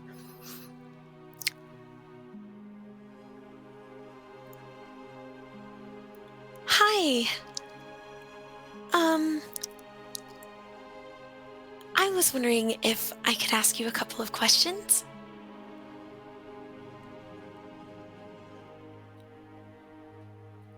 As long as they don't ruin my evening. And she's still pointedly looking out the window. She has not acknowledged you much, and she hasn't seemed to offer you a place to sit or anything yet. Well, I have no idea what you will think of this. And then Lady Varian sits down, even though she hasn't been invited, and she, to Aravan. It's not what I expected. And so I come walking over and I go, evening. I need an insight check from Lady Varian, please. Okay. You can use your passive or you can roll. It's up to you.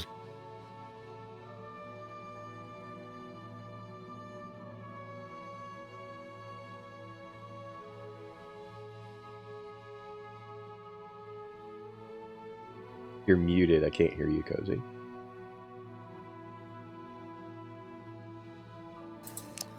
I got it too. On insight? I thought you had a bonus to insight. You mean you I rolled a don't. 2? Yeah. I didn't do my passive. I thought I could do better if I rolled. My passive insight is 10, and then I clicked in I insight. see. It's Yeah. +0. Yeah, okay. Unless, are we yeah. talking about No. investigation or You're just fine. insight? You rolled it Okay.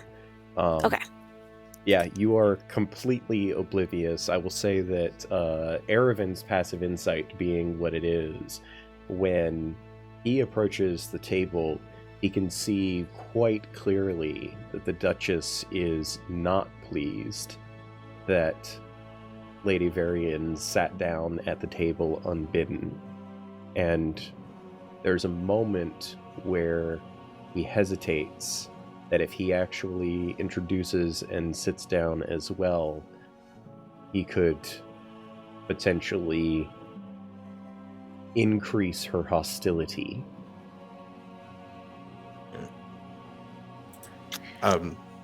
You can choose not to sit down is the point that I'm getting at in this moment. Oh, yeah, no, he's still standing. And noticing that, and then probably noticing that Lady Varian didn't notice that either, reverts direction towards the Duchess and goes, "We apologize for intruding on your evening. The conversation that you and I had earlier was extremely intriguing. If I may, I'd like to continue that conversation. And my friend here is also very interested in what we were speaking about." Give me a persuasion check, please.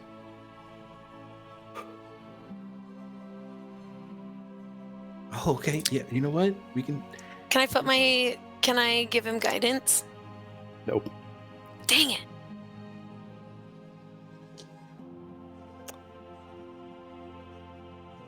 Oh, goodness. Why can I roll this well in other games? That is a 25. Natural 19 plus 6. All right. Wow.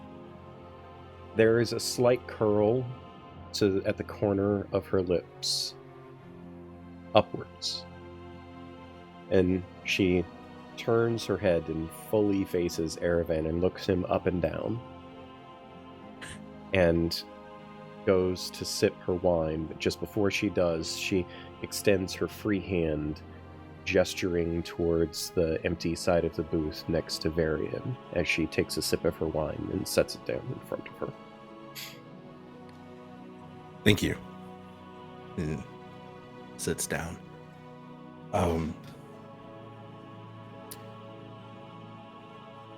I really don't mean to pry, but for someone of your stature to be on this ship, if I can speak plainly, you're not really having a good time. And what would you know about someone of my stature having a good time? I know that anybody who's having a good time doesn't listfully look out of the window wishing they were somewhere else. Then you very much mistake my intentions of being here and my enjoyment of a clear night sky. And is that your only intention for being here? Just to enjoy the sky? Traveling aboard a ship such as this is a privilege that I very much enjoy. And there is no amount of money that I would not pay to enjoy this. It's interesting amount of money. I would believe that somebody, again, speaking of stature, would have their own. Well, it takes quite some time for these constructions to complete. And my family's personal craft is still under construction, as are most of the noble house's personal craft.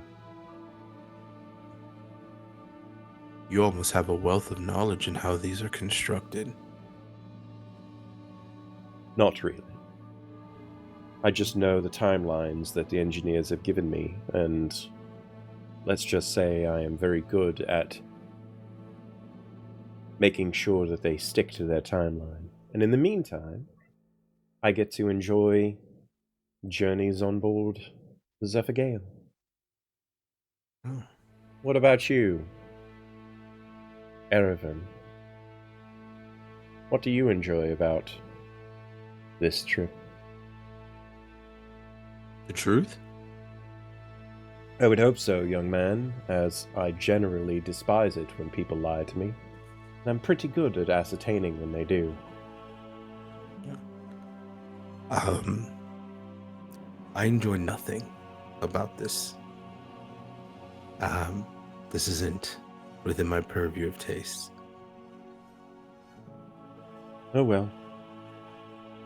I had hopes for a moment. And her gaze kind of shifts away from Erevan as if to imply that he has completely lost her in this moment.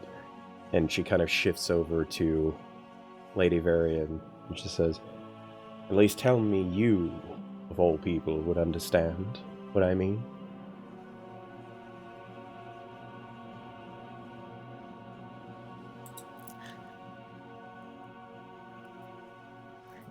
Well, I was. Sort of. Kind of. You were sort of, kind of, what?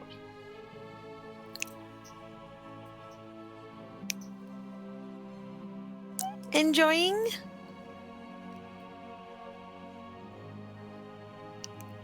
And what changed your enjoyment? You have not been on board that long. Oh, don't tell me that you're getting airsick.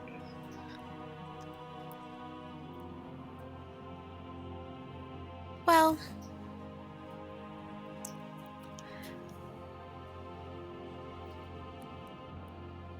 I forgot about why I'm here for a while. And why are you here, good lady?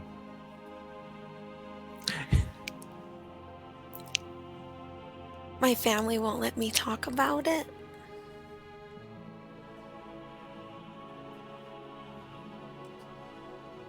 There's a moment where you see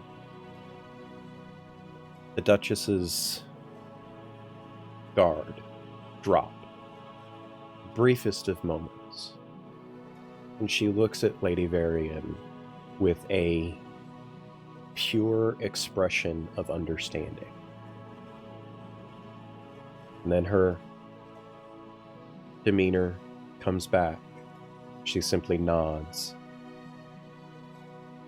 She reaches over to the bottle of wine sitting not too far off from her, and she pours a glass and she slides it across to Lady Varian. And she says, "I understand." Thank you, Duchess.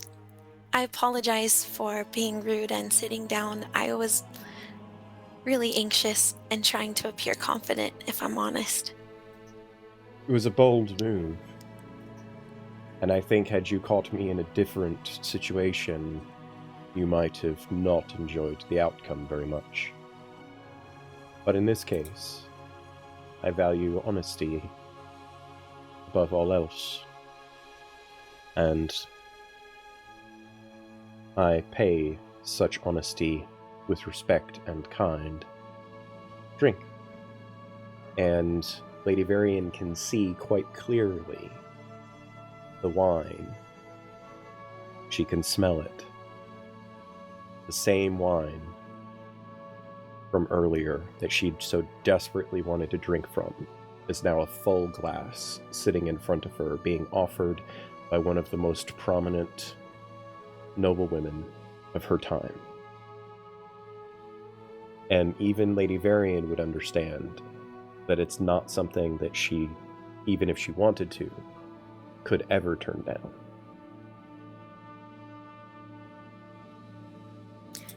Thank you. And Lady Varian takes the glass and tries not to look like she's smelling it too much. And then tries to not drink too fast, but drinks faster than you should. And just gulps and just really gulps it down. And then, I've always wanted to drink that. And she just slides the bottle across to Lady Varian. Take it. I have more. I brought an entire case with me on this trip. Thank you. Of course. I've already handed out a couple, so it's nothing too... Well, no, it is. It's a good gift. And she smiles with a wry and honest smile about her, that she knows the kind of power that she wields with gifts such as this. May I ask you another question? Please? One more sip, and then feel free. As she finishes the sip, she waits expectantly.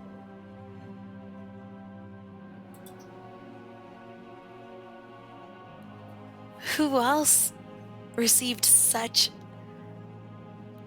a beautiful gift from you?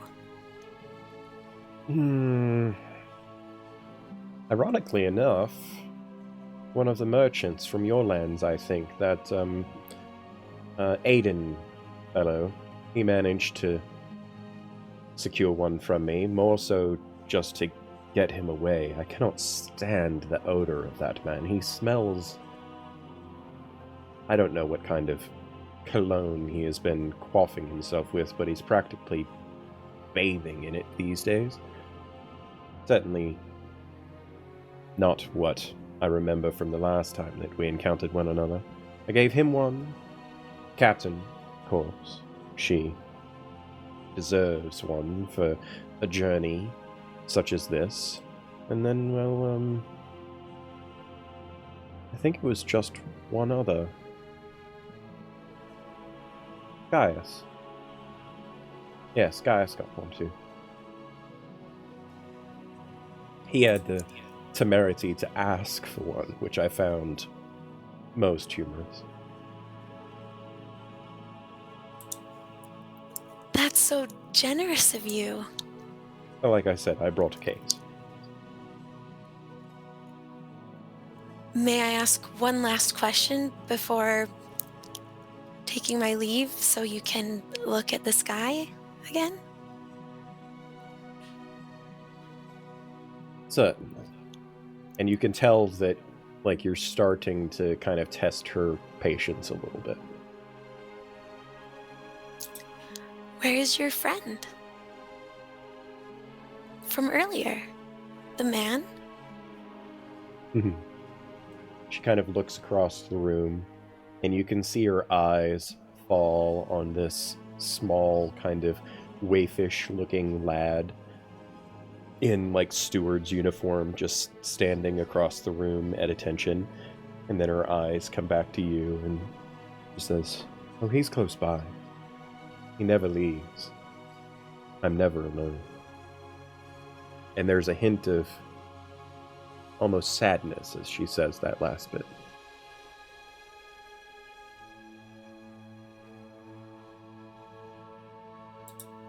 I know that feeling. Yes, one of those family obligations. Well, thank you for your time. And apologies for intruding. Perhaps we'll have another venture on the morrow. I might be free for lunch. And she just kind of turns back to the window. Lady in a very Varian, obvious sign of dismissal. oh yeah, Lady Varian is speechless and just like walks away like,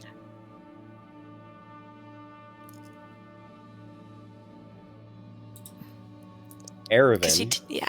Aravan, please give me a perception check.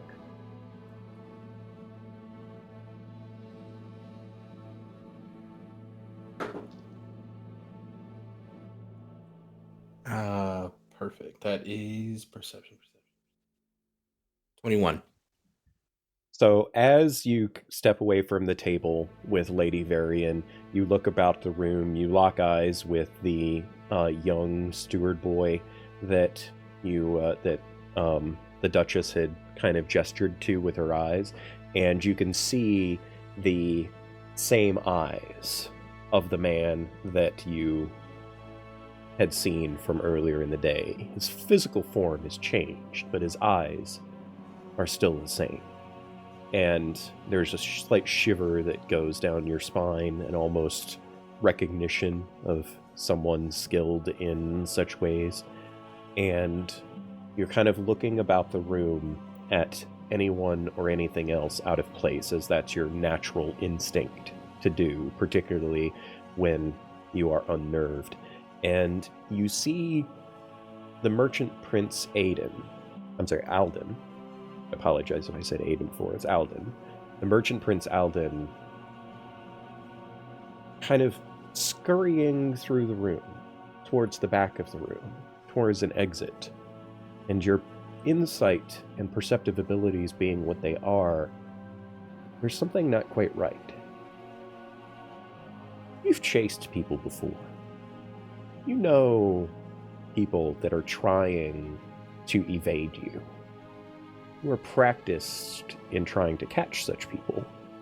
And for some reason, this strange merchant prince is scurrying away as if he wants to evade someone or something.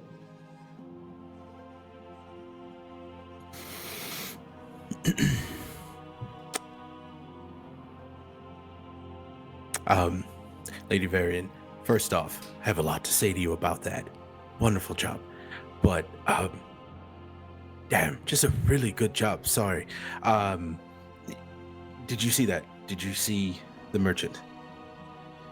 Yes, that's him. That's Alden. Okay.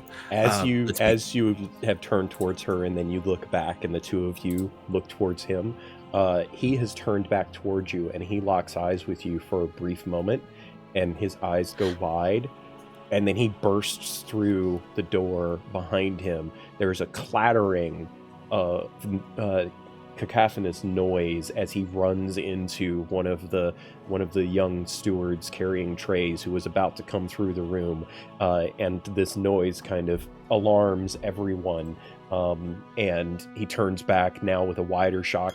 That there's a tension in the air now as everyone kind of sees this. There's a pause. No one seems to know what to expect, and then he bolts into the kitchen, clearly running away from you now. I'm After him! Let's go! I'm booking it. We have to get him! All right. So, as the two of you surged through the dining hall, chasing after this man, you burst through the adjacent rooms, leaving the grand ballroom dining hall behind, and find yourselves immediately in the ship's bustling kitchen. There are clanging pots, sizzling pans, shouting individuals back preparing and cooking meals. There's steam clouds billowing all over the room, servers darting in and out with trays. There's an aroma that is kind of catching the both of you off guard a little bit, adding to this atmosphere of chaos that is going on. And you see your prey, the merchant prince, at the far edges of the kitchen, darting through another door. I need for the two of you to figure out how you're planning to navigate the chaos of this room and what you're using to continue giving chase. We are in a chase, ladies and gentlemen, which means that every moment our players have to attempt skill challenges or use their abilities to try to circumvent things to continue to chase after this man that is trying to get away. So I need for one of you, both of you, to go ahead and go. Whoever has an idea first on what they want to do, you can do things like acrobatics checks to weave through, people and avoiding collisions and such. You can do athletics checks to kind of like muscle your way through, potentially creating chaos behind you, but that doesn't really matter at the moment. You could do perhaps an investigation check to try to figure out how to navigate through the quickest and easiest path, or you could use one of your spells or abilities. It's entirely up to you. What would you like to do? I'm gonna freaking fly. Okay. I love that. I will say you still have to do a check, but that will give you advantage on a check depending on what it is that you do. So perhaps like I can make both of us fly. I have twinning for fly. Let's do it. Let's go. All right. I guess that was a good choice for you two, huh? Apparently, that was a really good choice. You do still have to make skill checks, though. This won't just handle the movement through the space for you. You still have to move through the space. I'm gonna but try like I said, and fly. You can fly, Okay. and that'll give you advantage on whatever check that you try to do. So, what check works best for you then, Kozy? What do you think that the lady would do? I would argue that the lady could even make like, charisma persuasion checks or something, or intimidation checks or something to like get people out of her way. All options are on the table. I need for you guys to tell me how you are attempting to pass this skill challenge.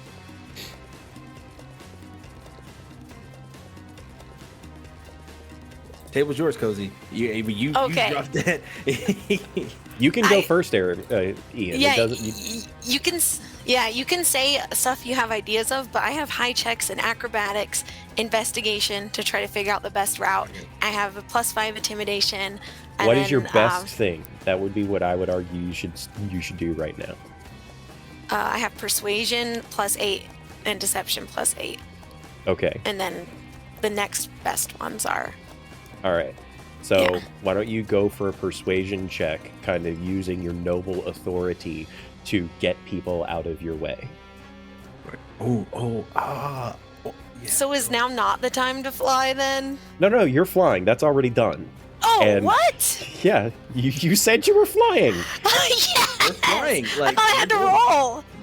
You're rolling now to get through the room. You're using the flying to give yourself advantage on the circumstance because you're able to, like, say somebody doesn't get out of your way, you're able to kind of fly around them, right? Or somebody trips and falls and drops something on the floor, that's not going to affect you, right? So you're going to get advantage on this check because of the fly, but you still have to make the check because this is a challenge.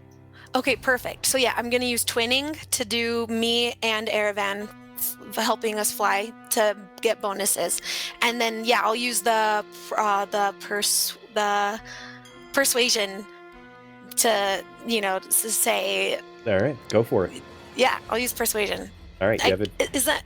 Yeah. Is it noble of someone to yell out of the way? You're using your noble authority. Yes, that's what I'm doing. Stop that man! He stole my purse. Yeah. So go ahead and in D&D Beyond, you can right-click on the box that you would normally do for rolling something, and that'll bring up a menu that you can click advantage on to be able to automatically roll with the advantage. Ian, what are you doing while she's rolling that? Being that I'm now flying, I would like to use my athletics to navigate this fly to make sure that I don't hit anybody, so it doesn't decrease my speed. If that's cool. Athletics or acrobatics? Either one works. You just tell me what you're rolling. So here's the thing. I guess before doing that, my cuff goes up a little bit, and I'm wearing a bangle. And I activate one of the runes to give me proficiency in athletics. Perfect. Go ahead and roll your athletics with advantage. What did you get, Kozy? 22. Nice. Yeah. Okay. Well. Okay. Thank God for advantage. That's a natural 20 for 21. Nice. It should be more than a 21 if you have proficiency. Well, so I don't have. So the bangle provides me proficiency. What would Right, be so my you get to proficiency add your bonus? proficiency bonus to it. So So it would be higher. But in this, it doesn't matter. You still succeeded. I just want you to know that you have a higher proficiency, or you have proficiency in athletics now. You can actually customize that on D&D Beyond to do that now if you want to get it in the sheet. But so as the two of you fly through the room, Lady Varian is like her commanding presence, yelling at people out of the way. You know, her dress kind of flowing behind her, the noble authority that she gives off. Like even the head chef, who would normally have complete authority to kick a person such as her out of the kitchen, like ducks out of the way as she literally flies past him. And then in her wake comes this tumbling Aravan, deftly avoiding a few individuals, but every now and then you feel, Aravan, your knee or your foot collide with someone's head or shoulder, knocking them to the ground, but not slowing you down as you kind of barrel through this wake, both of you causing a good bit of chaos behind you as you fly through the door that the Merchant Prince disappeared into. As you burst through this door, you find yourself in one of the two central spiral stairwells that lead all the way up from the lowest deck of the ship to the highest deck of the ship. This spiral stairwell actually consists of 3 elegant circular stairs that all spiral with each other, that navigate the entire way up the ship itself, and there's an array of balconies on each level that overlook into the stairwell, so that it's very open expanse all the way up to the top deck. As you are looking for your prey, you hear this commotion from up above as someone gets knocked to the ground very obviously. You can't see your prey, but you are fairly certain that he disappears on one of the upper decks, and you hear a door close off to the side, which implies that he didn't go all the way to the top deck. He merely burst through some space. So you fly up to make your way forward, and because you cast fly, you actually avoid all of the necessary checks that would be to navigate the stairs. And Ian, Aravan has a passive perception of 15, you said? Okay. You see a door that is slightly ajar off to the side, and there is a figure at the hallway that extends to that door. There's a figure laying on the ground and another figure standing over them trying to help him up, and the two of them are basically saying, "What the fuck was that? Who the hell?" As it's very obvious that they had been thrown to the ground by someone, and that someone very obviously went down that hallway behind them and went through that door. So I'm assuming that the two of you fly through and burst through that door as well. Yeah. Okay. 100%.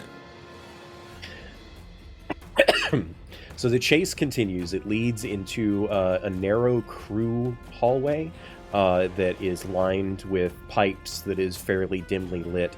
It's almost claustrophobic in a way, and even in your flying state, you find yourself slowing down in order to navigate it because of just how cloistered it is. Like the crew hallways are extremely cramped in general, and this one is even more so. And as you make your way down to the end of the hall, it opens up into what appears to be a storage room.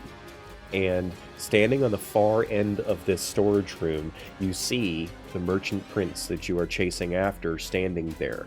And he holds up a hand and he flings a number of crates at you with an invisible force, almost telekinetic force. And there is a tumbling of crates and barrels that are now flying at you. And I need to know how you wish to try to avoid this circumstance. Well, so first off, do we see him? Yes. You see him momentarily, but then he washes his hands forward, and it's just this burst of like everything in the room tumbling towards you, attempting to hit you and or block your path. Jeez. I guess it's too quick of a moment for me to throw off a spell. It depends on the spell that you want to do. What are you trying to do? If I'm able to see him in that moment, I want to cast sleep. Okay. And I can cast shield for both of us. Okay. So It's in an this invisible barrier. Yep. In this moment, I'll say, Kozy, Lady Varian casts shield, and a number of the objects and such deflect and fall away, not harming either of you. Erevan, you summon forth the magical energy. Go ahead and roll your d8s.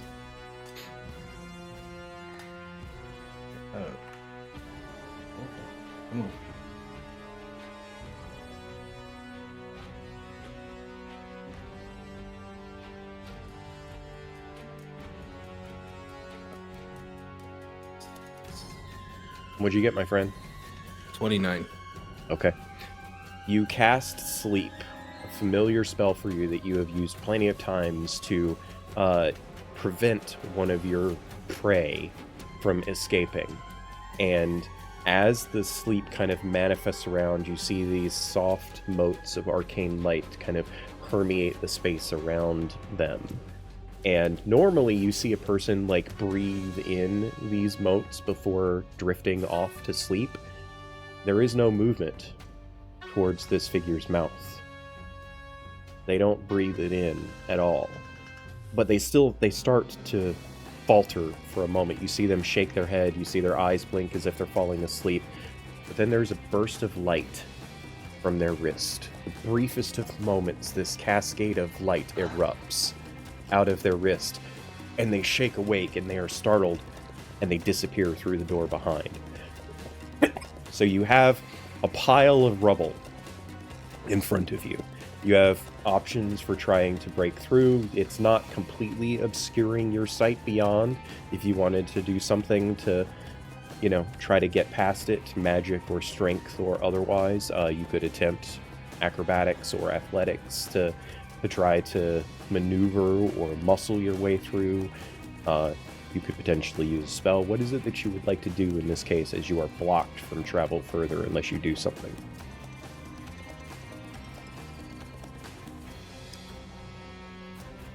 I'm going to muscle my way through. Okay. Go ahead and roll an athletics check. I will still say that with the flight, you do have advantage. So the wrist thing lit and they didn't get sleepy, right? You Correct. said they ran back. Yep. They Where did they run through through? They disappeared through a door behind them. Through a door behind them. Mhm. And we can't get to that door because of barrels and crates and things? That are blocking your path. You need to do checks as part of the challenge Okay. to try to Okay. escape. Okay. What'd you get for Erevan, Ian, on the athletics check? 18. All right. You will be able to succeed. Kozy, what are you trying to do to get past the blockage? You could do an acrobatics check to try to get through. You could do an athletics check to try to get through. If you've got a spell that you might be able to use to, instantly teleport yourself past, you wouldn't even need to make a roll because you would be, expending a spell slot. What would you like to do? Did Erevan already go in front of me? Yeah, you can see Erevan kind of muscling some of the crates and stuff out of the way and squeezing his way through to get past some of them. Would he be within range of... Would he be within 10 feet of space of me? Probably.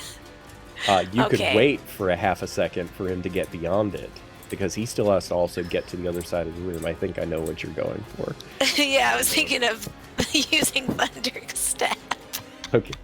So, yeah. But I didn't want to Ian, hurt him. Erevan kind of pushes his way through, tosses a barrel out of the way that's about to fall on his head. It's kind of a crazy chaos of stuff. And so, everything that he moves out of the way, another box falls behind him and continues to block the path. But eventually, you do find yourself floating across to the room unburdened. You reach the door, and you look back, and you don't see You don't see Lady Varian with you. You see a bit of movement behind the pile of rubble that is back there, and then you hear an arcane utterance, and you see a burst of magic. Kozy, would you like to describe what this looks like for Ian as he sees Lady Varian do this?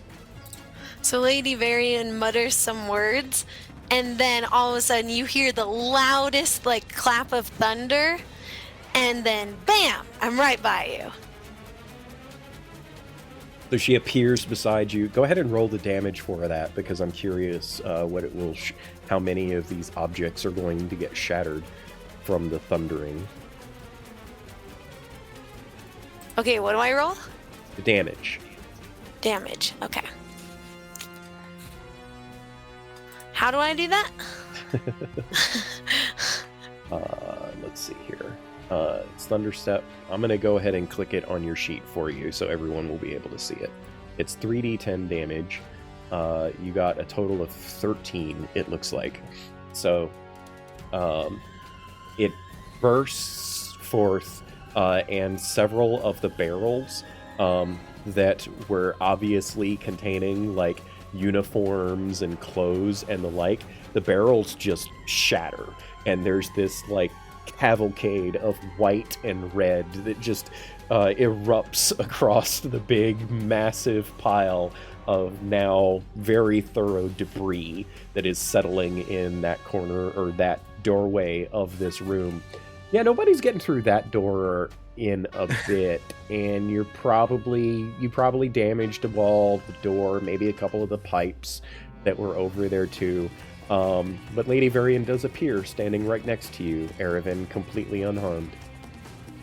I will say this, when Lady Varian appears and she looks at Erevan for like a split second with like the waves from her thunderstep, you look at his face and it kind of hazes over a little bit, like it shifts a little bit, and then you blink your eyes and it's just him staring at you like, okay, and then we just he keeps running through the door. All right, the two of you disappear through the door behind, and you find yourselves now on the main observation deck of the ship, towards the front of the ship, the open area with a amazingly beautiful look into the purple skies of the evening. You can see the prince has grabbed on to a number of the rigging ropes and is now swinging across the deck of the ship off to the other side of it to get away from you.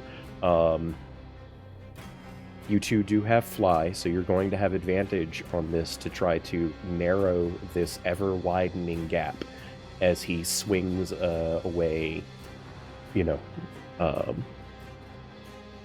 adroitly, actually. As a matter of fact, far more adroit than the portly physicality would seem. What would you two like to do? Okay. Is that magical jewel visible? No. It flashed for a brief moment, and then you saw no other sign of anything. Okay. Okay, I gotta stop this guy. Once we see him try to swing across the deck there, I'm gonna fire magic missile at him. Okay. So you let loose a burst of magical darts that crisscross through the sky. Go ahead and roll your damage on that, because you don't need to roll to hit, because they automatically hit. Kozy, what would you like to do? What would Lady Varian like to do to continue the chase? By the way, there are also crew members around and a couple of passengers as well. This is a very startling circumstance that is occurring on the main deck of the ship. Lady Varian's gonna persuade everyone, it's okay, the House of Crestwell is taking care of this. Trying to maintain the calm in the chaos? Yes. All yeah, right. she has like a +8 persuasion. All right, So- I'm not going to give you advantage on that, though. I'm going to say Okay. that it would be at disadvantage, but because of your use of magic before, trying to convey that aura of authority and everything, it'll counteract the disadvantage, so you got a straight roll for it. What'd you get on that damage there, Ian? I'm gonna use this one because I rolled physical before this showed up. I got 5 points. Total? Yeah, it's a D4. It's 1d4 plus 1 on magic missile. I thought it was a What- from minimum what of I like have. 3d4. First level. You sure? That's what it says right here.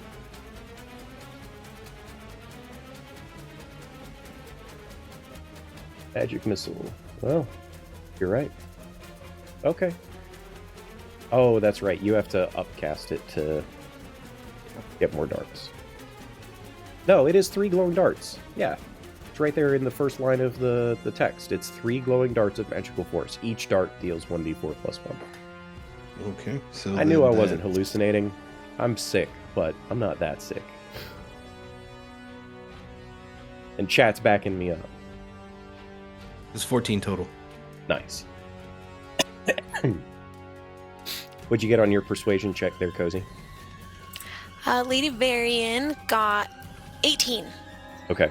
So, as the two of you kind of fly forward to try to catch up to this, Lady Varian is, echoing forth into the night, her lilting voice casting calm on everyone. And then Erevan just shatters some of that calm and is like 3 darts of magical energy fly out away from him, slamming into the form of this man, catching him in the shoulder. He spins around and he slumps back against the front deck, the railing of the front of the ship, and he falls down onto his ass, and he looks back at the two of you with an eyes wide expression as you start closing the distance.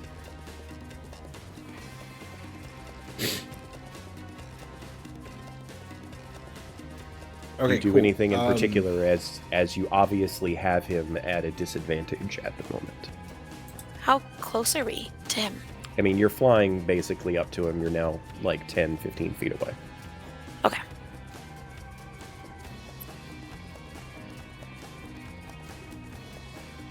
So if we're 10 or 15 feet away, I'm going to intimidate him. I'm going to look at him and go, "You move, I shoot you again." All right, go ahead and roll an And- intimidation check. I'll give you advantage yeah, because of the that's fine. situation, because you obviously have him cornered. Yeah. What he said. 19 total. 19. He, you can see this kind of nervousness about his face, and there's a setting of his jaw in the moment. And he locks eyes with Erevan, the cool green color of his eyes seeming to belie the general demeanor of his form, and there's a spark of defiance in them. And he lifts his arm up and he points it at you with a closed fist, and there's a burst of arcane energy on the back of his arm, opposite the one from before. And there's this jerking in his form, and his eyes go wide for a moment, and then his shoulders slump, and there's this almost peaceful expression across his face as his body goes limp and he falls backwards, his head tilting off to the side, and the magic of his form fades. What you had previously seen as the prince, the merchant prince, I should say, that Lady Varian had met on numerous occasions, completely vanishes, revealing a striking figure, taller than the merchant prince was, built on a framework of dark wood and steel, cords running through his overtop and through his metal skeletal structure and armored plates that serve almost like muscles winding around him. There's a weathered look to him. The armor plates have been beaten and scratched as if from battle. Erevan is quite easily able to notice marks across, slash marks, battered dents from weapons that he has wielded himself before. And then there are the crystals, embedded on both sides of each of his arms, most all of them dormant, perhaps a dozen on each arm, with only a couple of them remaining that are still alight with some form of magic. There is one very noticeable one. On the arm that he had extended towards you, Erevan, there is a pure black crystal, cracked and broken. A few chips of it fall to the ground as his arm slams against the hardened wood of the deck of the ship. You can see his eyes very, very quickly, the emerald color of them dimming to nothing but seemingly dull quartz-like crystals. And his expression, although static, it conveys determination as he is now slumped on the ground in front of you. And now, we will come back to our other two cohorts that were in the engine room before. A similar figure laying on the ground in front of the two of them. There's shock cascading through the engineering room. All of the other engineers are like, ah! Type of situation. And then there's the chief engineer who's like, oh, well, that's unfortunate. So Chief Engineer, I don't know what's up with this. I'm going to remove this from the situation. Please get your other engineers back on fixing the core as you were doing before I interrupted. My deepest apologies. And I'm running out of there before that spell comes off. No worries, I got this. You tell the captain that this will get fixed as soon as I can, I promise. That calm emotion spell was the absolute perfect thing for that situation. Yeah. Isolde, you ready? Yeah, so Drexel, you scoop up the individual. They are surprising. I mean, maybe it's not surprising. They're heavy. There's some weight there. There's some mass. Despite their small frame, there's mass. You pick them up. You struggle a little bit, actually, carrying them. You're not moving at full speed to carry them out of the room. As you carry them out of the room, I will say that both of your passive investigations are pretty high.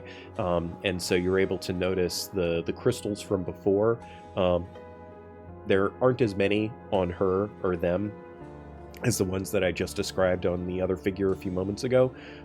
There's maybe like 6 total on each arm.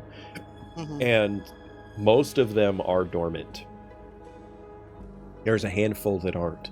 But in particular, I will say that the two of you also do notice this, they don't have like weapons or possessions or really anything on them, but they are wearing a necklace that you had seen on them before that you thought might have been part of the illusion, but the illusion is gone now, and you see a necklace.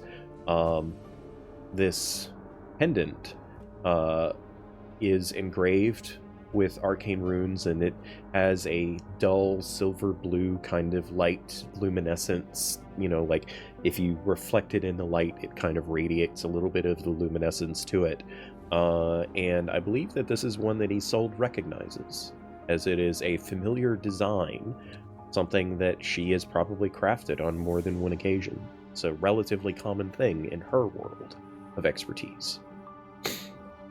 I know what this pendant is. I'm not sure about the other ones, but I've seen these before. They're, they're pretty common. They let you send messages to someone else with a similar pendant. They usually come in sets of 2 or several, so Oh, so they someone else is wearing one of these.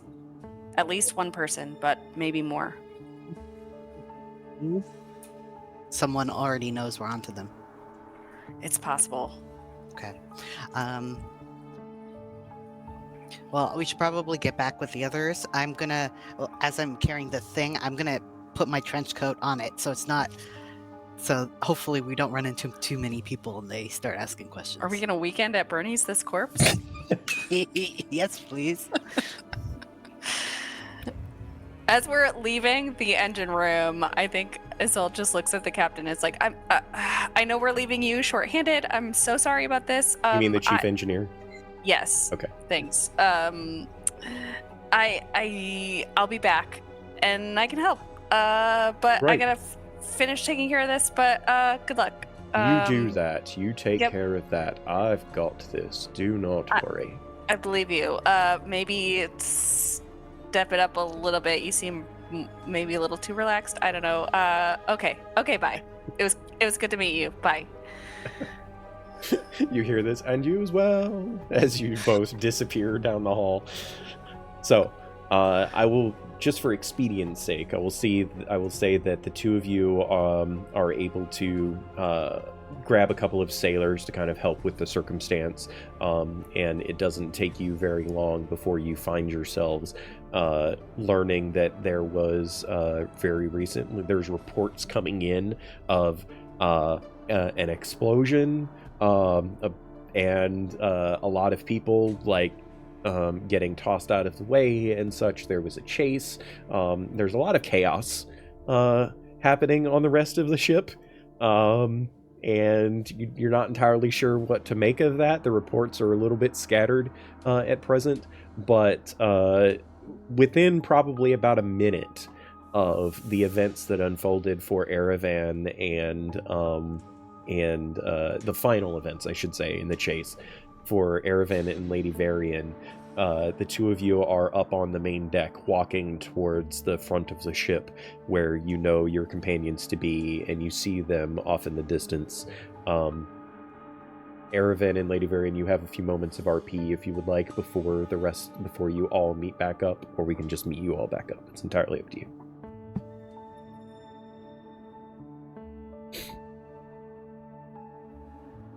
Yeah, Erevan's extremely frustrated in this moment, so he's kind of like grumbling to himself.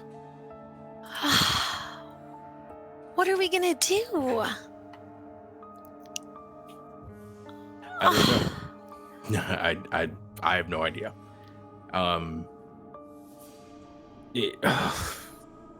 Okay. Perfect. Let's go meet with the other two and let them know what we saw. And while he's talking, he's walking in front of you, like very like poignantly. He's just like, "Let's go find the other two, and we'll figure it out." And you turn around and you see Drexel walking toward you. I'll say, Drexel, that you actually handed over the covered body of the other one to the two sailors that are walking behind you, but you turn and you see Drexel and Isolde walking towards you. Could I do an investigation check sometime on the Yeah, go ahead. the slump body? Okay. Yeah. Thanks.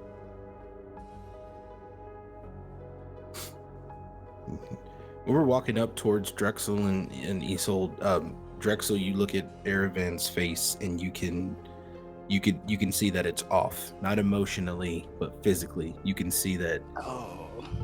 Yeah. I'm going to kind of I'll try to catch his Erevan's eye. Is Erevan like looking around, or does he know? Does he seem to? No, he doesn't notice. And yeah, he's kind of like his focus is off. Erevan, you got something right there, and we'll try to Yeah. with my eyes, your face.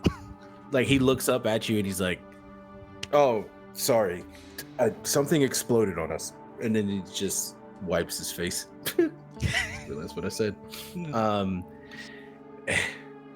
Yeah, it's fine from what Drexel can see. So Varian comes up behind behind Erevan, joining with the other three of you, and you can see that Lady Varian is holding in her hand an amulet, just like the one that Isolde had identified a few moments ago. Okay, so we have some beings of steel and wood that are wearing the same necklaces. We found one as well. I'm assuming you found one. Yeah, it's illusionary magic, I assume. Mm-hmm. Did any of you get any information from them before they... Oh. So Isolde Did you- actually, in this moment, as you realize, seeing the other one kind of off to the front, turning and looking back at the one that is being carried by the sailors, Isolde thinks she knows what these are. These are beings known as the Forged. They are beings made of artifice. They haven't been around for long, maybe a few decades. It's hard to know for sure who created the first of them. But they are rare, to say the least. This is certainly the first that any of you have ever encountered them, and while Isolde has maybe heard of them and seen a sketch or a diagram of one in a book or some such, she's never seen one before. She knows them to be conscious, sentient, aware, just like she or any of the rest of you are. Their form is a being of artifice and magic. Can I pull the journal out of my pocket and see if Gideon had written anything about Forged in it, just kind of as quickly as I can? Sure, you pull that out, you start kind of looking through it with expediency, and you start kind of wondering, I mean, he had to know something, right? There's a franticness to the way in which you are moving through the pages. Like, was there a note? Was there anything at all that you possibly might have missed in your first glance through? There has to be something, right? And the rest of you can kind of see Isolde frantically digging through the book. There's all of these questions hanging in the air, and you all turn as you hear a voice clear. Perhaps I can be of some assistance. And the four of you turn and look behind the sailors, who also turn and look, and you see the maitre d', Geoffrey Ashworth, the man that is the distinguished gentleman who is responsible for making sure that everything on the ship is orchestrated to perfection for all of the passengers on board. He greeted all of you as you made your way on board. He welcomed in the most calming and welcoming face that can be had, and the several times that any of you had interacted with him, he was one of the most impeccably polite masters of ceremonies that you have ever seen previously. And he stands there in his perfectly pristine white and red uniform. There's a care to the precision of everything about him as he stands there in front of all of you with his hands crossed gently in front of him and his casual smile across his face. And a lot of you all notice a familiar object hanging around his neck. A pendant, just like the two that you have already discovered. What's the vibe check? Give me an insight Ian, I check if couldn't you hear like. you. Ian, were you muted? Yeah, on purpose. Okay. Yep. Oops. Go ahead and roll Yeah. an insight check. All right. I have a +9. Okay. So, 18. He is not threatening in any way whatsoever. He still has this aura of calm about him. But there's an undercurrent, a slight tension, perhaps, in his face a little bit, a notice of a hint of sorrow, perhaps, that you can see. I think while trying to uncover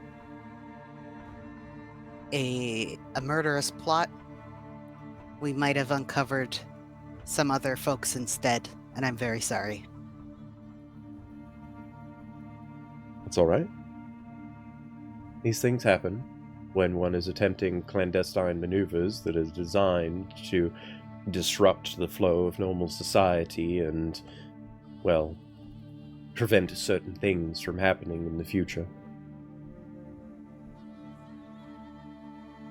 What are you trying to prevent? He just kind of looks up.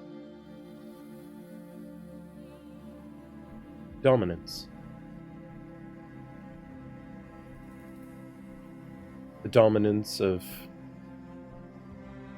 one culture over another.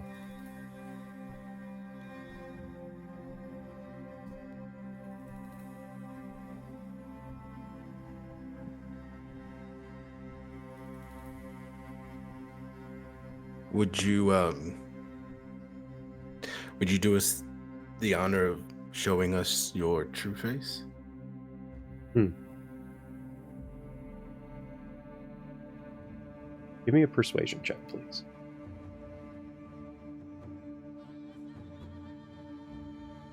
Yeah, absolutely.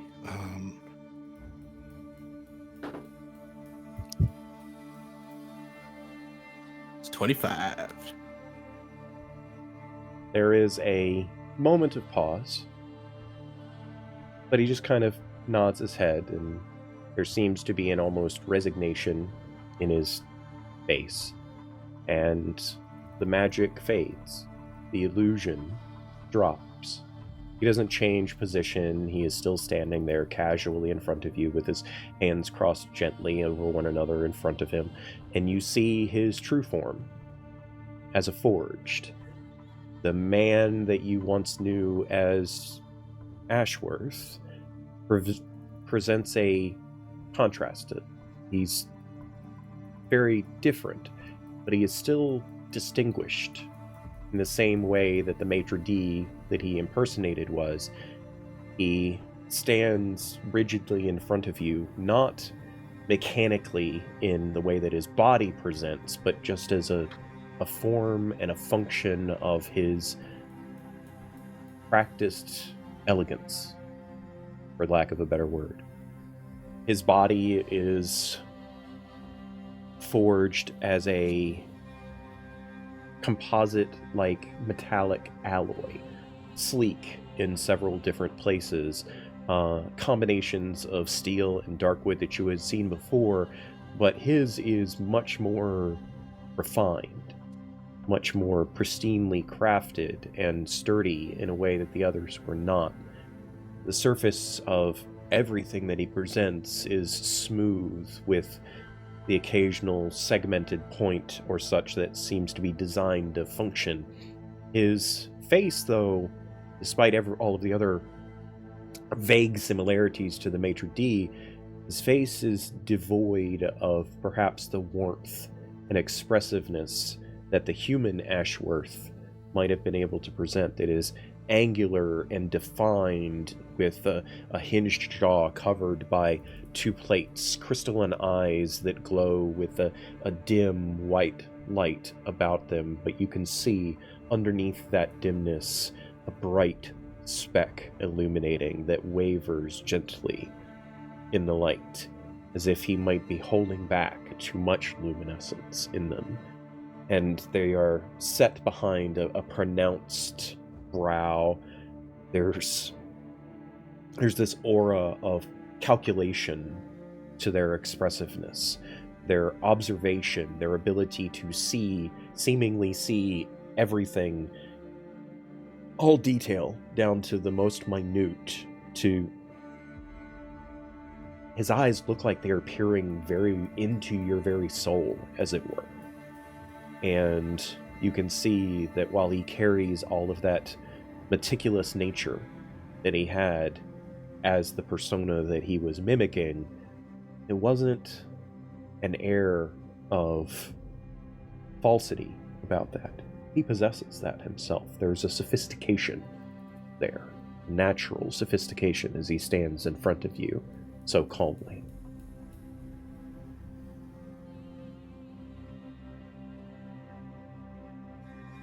Could you show me your true form?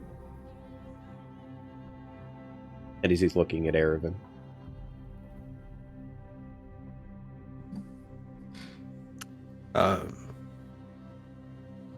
I guess it's only fair. And so I guess from behind you see that Erevan's skin goes kind of like a metallic-y white, and it kind of starts from his neck and it goes across over his head because he is bald, so it just kind of takes over. His facial features kind of melt into that skin tone as well, but his hazel eyes are still there. He has no mouth, no ears, no real structure, and it kind of looks like there's like an amoeba type deal that just kind of floats from like one point of his body to another. He's still in his clothes, but you see that visage, and he kind of turns around to everyone else, and he looks, and he turns back to the maitre d', and he looks, and he puts his hand out, and he goes, "Since we're all getting comfortable," and it's weird because he doesn't have a mouth, but you guys hear it clearly. We couldn't hear you, Kozy. You're muted. Plasmoid? In and out of character, just no. I'm a changeling. He extends his arm in front of himself and takes Erevan's and kind of shakes it gently. There's a care to this hand. He very obviously could crush whatever physicality you are presenting to shake his hand with. There's a definitive power and strength in this being in front of you, but with absolute finesse and grace. He shakes your hand and then pulls back and places his hands in front of him once again. You will perhaps forgive me in all of this transgression. You should know that our efforts to deal with Gideon and his machinations, we did not initially want to present any harm to anyone else. The airship was merely a failsafe, as it were, should we perhaps fail in our mission. I do apologize for the coldness of that, but it was necessary.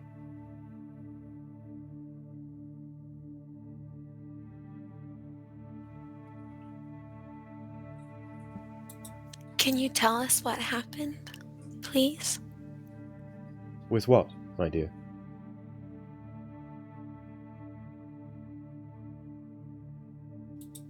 With Gideon? Ah, yes. Lord Gideon. A remarkably complicated man with a great many intentions for all of the world, it would seem. But he lacked a certain compunction, one might say. For he knew a great number of secrets, and he intended to capitalize on those secrets. And well, I could not let him enslave anyone for that machination. It was remarkably easy, ironically, convincing him to take a personal journey aboard the ship that he so desperately held in such high regard. He had never been aboard, not once, not even to inspect. You would think a man of his stature and skill and obvious interest would have at least done that. But in the end, all it took was the offering of a experience unlike any other, and he just kind of wistfully gazes up at the sky. Because once you've traveled on board one of these, your life is forever changed.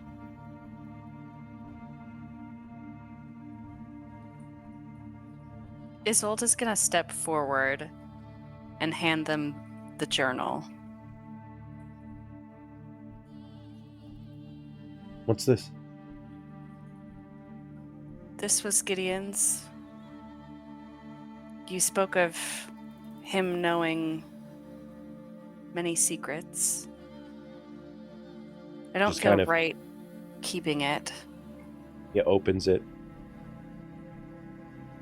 The brow kind of elevates ever so slightly as he turns and looks up at you.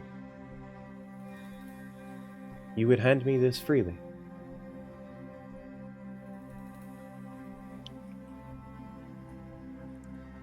Yes, Interesting. it is hard for me to do because I feel there's a lot that I could learn from this. Indeed. There are But more I- secrets in this book than any you have ever encountered in your life, I assure you. But I am curious. Given what you know I did to Lord Gideon, and given the reasons that I have conveyed to you thus, what do you think I would do with this book?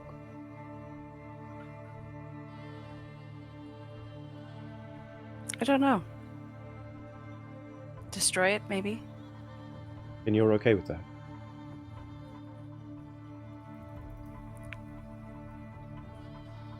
"12 hours ago, maybe I wouldn't have been.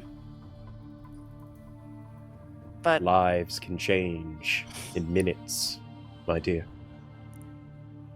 And sometimes all it takes is a single action to change your life forever. And he extends the book back out to you.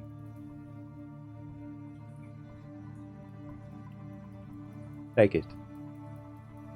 Do more with it than Gideon would have done. I promise."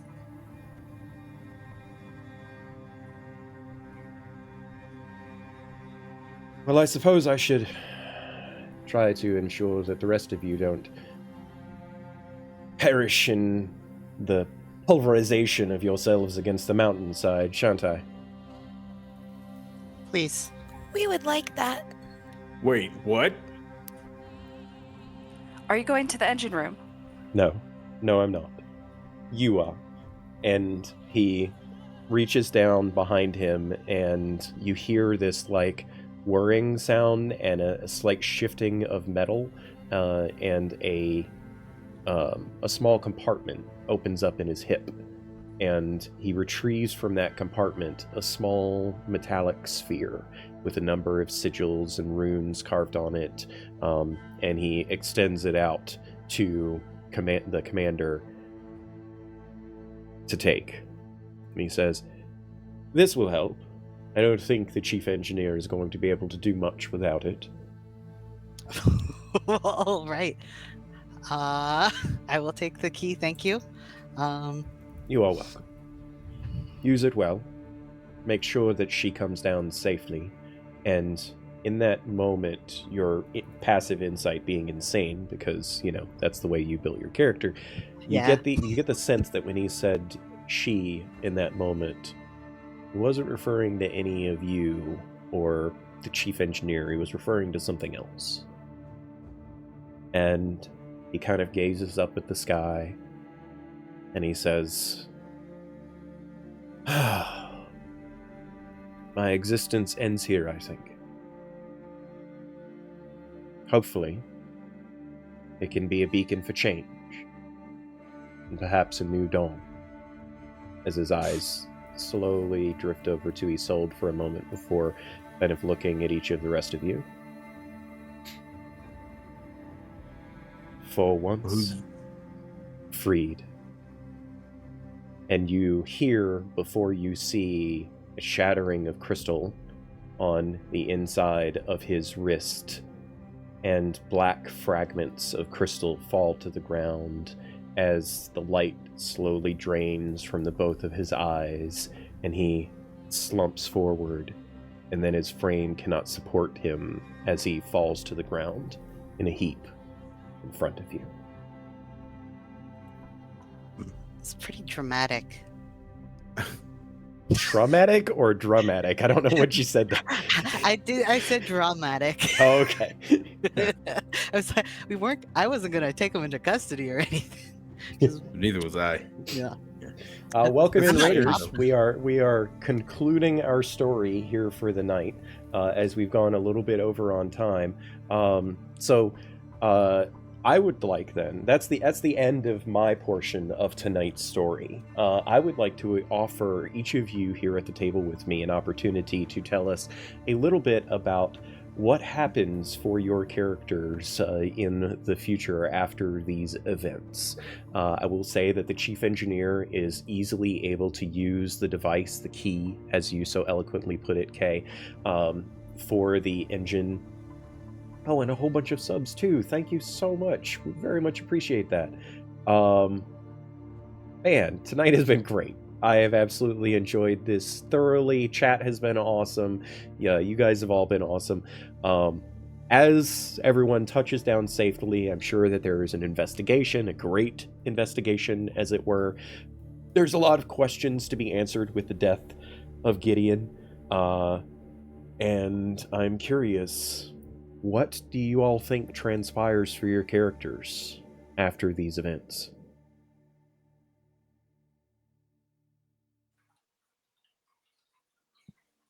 I'll go. If that's okay. I think after everything, or at least in that moment, once the maitre d's deactivated themselves, Aravan kind of just like, he wipes his face again and he goes back to the visage that was before, and he looks at the commander and he goes, "And you still want me to retire?" Hey, if we can find this while I'm retired, we can find, like, you can still have fun. Yeah. I have a sneaking suspicion there's somebody who's lost a friend and a guardian angel, and I think I'm gonna go talk to her and see if she could use some company. And he go finds the Duchess. Oh.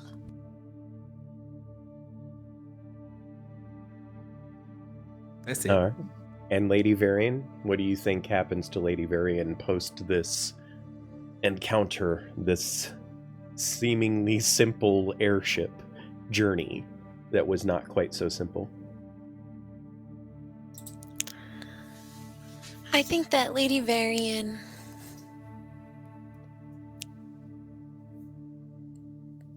decides then that she should keep following her heart and what makes her different than her family members and other noble people, because the man that she had revered and that her family had revered had turned out so much differently than what she had thought, and she doesn't want to be a noble person that would enslave other people or would treat them differently, especially since one of her new friends was different and she didn't even know it. And I think she tries to make positive change in the world and the lesser noble house that she's in, and also keep in touch with friends, and especially her new friends and Isolde, who she had lost touch with because she learned a lot from them. Nice. Okay, what do you think happens to Drexel? I mean, this has been weird. I don't know if he'll ever want to fly again. At least not in like an official capacity where he's supposed to be working.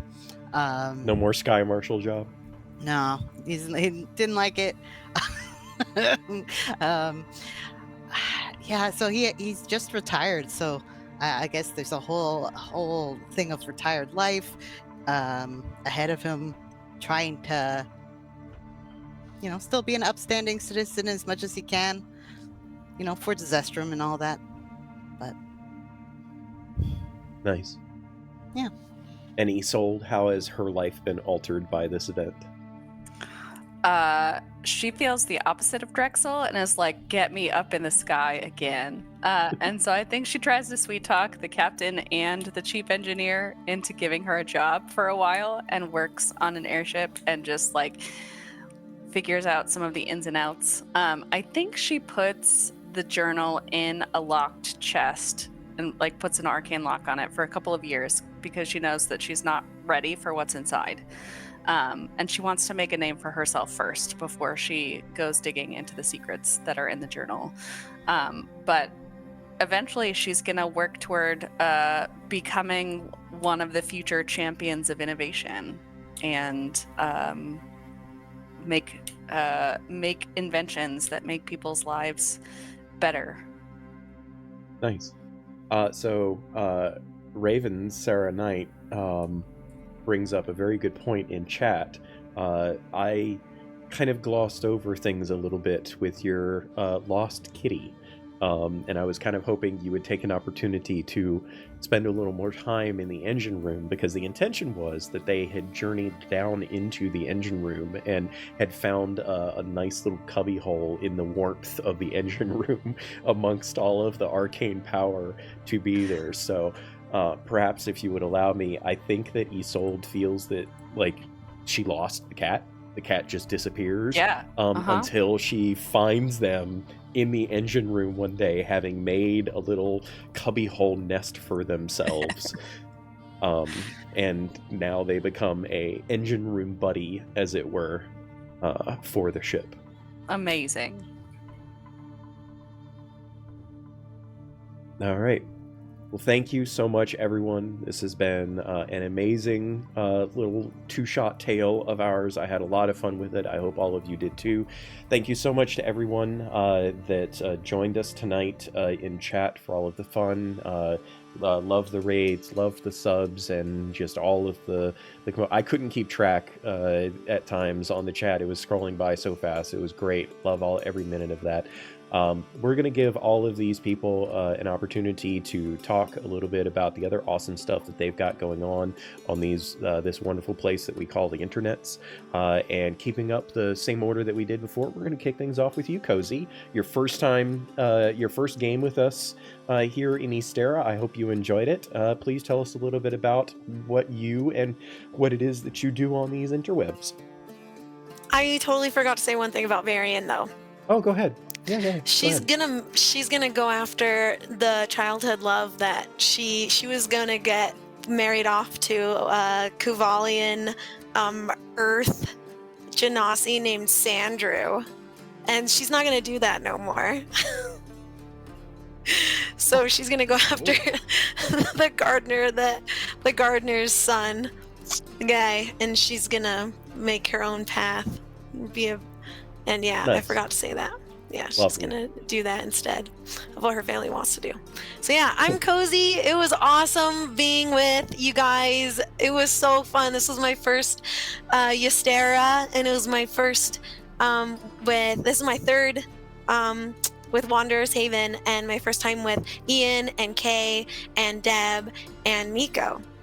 Yes, indeed. So yeah, right? Or did me and Deb do one before already? Nope. No, we didn't. Yeah. Yeah, you were So brand new to the crew. Yeah, so I had so much fun. I just want to thank you guys for the awesome opportunity, and it was so much fun with everyone. And yeah, and I'm Kozy Bean on Twitch, a full-time streamer. So that's me. Thanks so much, everyone. Thank you.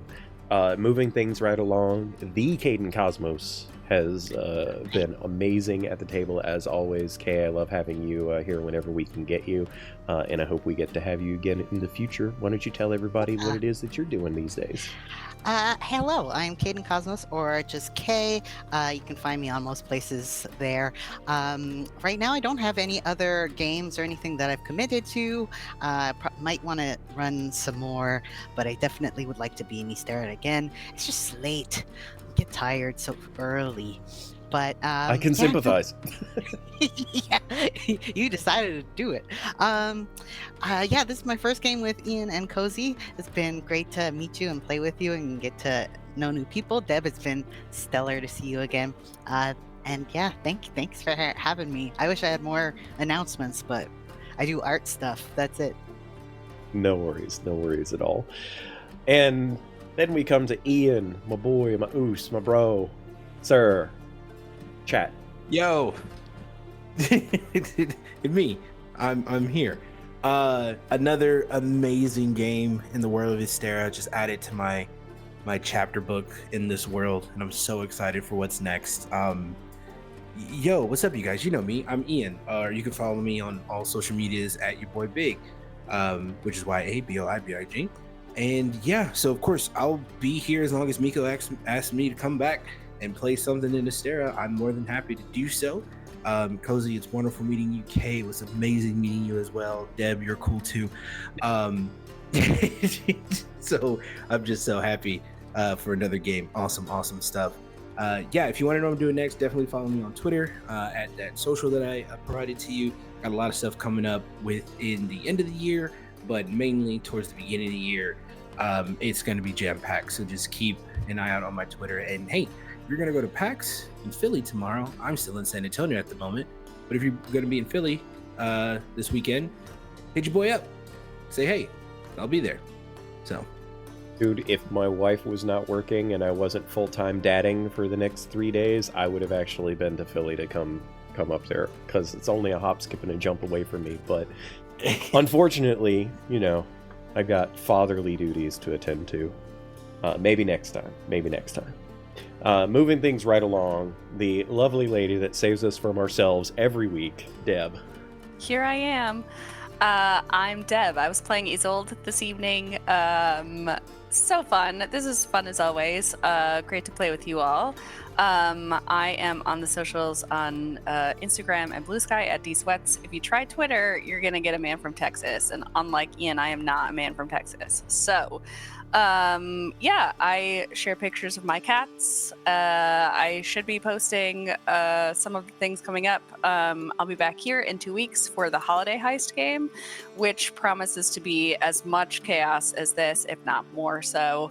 But sooner than that, this Friday over on Lanat Eterna, the next episode of the Blood Rights arc drops, and it's a doozy. So check that one out. And I think that's it for me. Lovely. Thank you so much. Yeah, that game, we're pre-recording those right now because of scheduling conflicts, and we pre-recorded it last night. And oh man, it was something. I'm really, I can't wait for that one to come out for everybody to see. And yeah, I am Miko, otherwise known as the okayest GM on all the socials. You can find me at the_okayest_GM, or in any of the places that don't like underscores. Just take them out because, you know, they're weird. I have been your humble host and game master for this evening. I could not be more proud of this crew that has gone with me on this adventure. It was a ton of fun. But we've got another adventure just around the corner.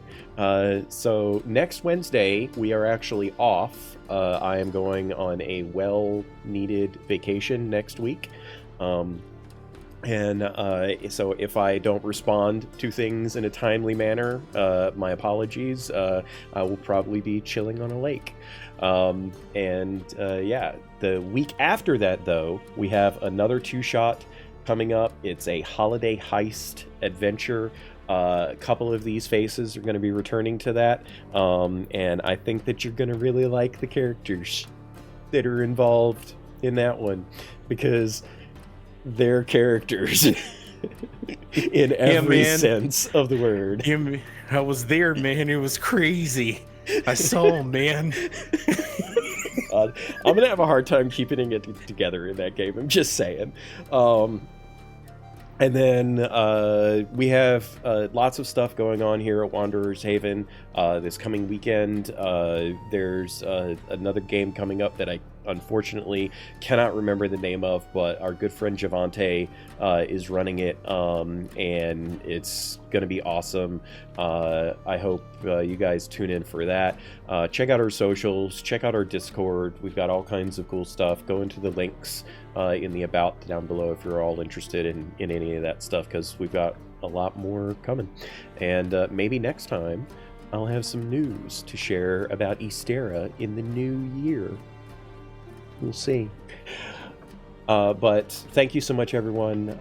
It's been fun. I hope all of you have an amazing evening and that the rest of your year goes wonderfully and beyond. And yeah, good night to all of you. We are going to raid, actually, over into Dork Tales here in just a few moments. We love those guys. They're always doing cool stuff. And please, when you get there, give a shout out in the chat and tell them who sent you. And we will see all of you again very soon. Good night, everyone. Cubs win.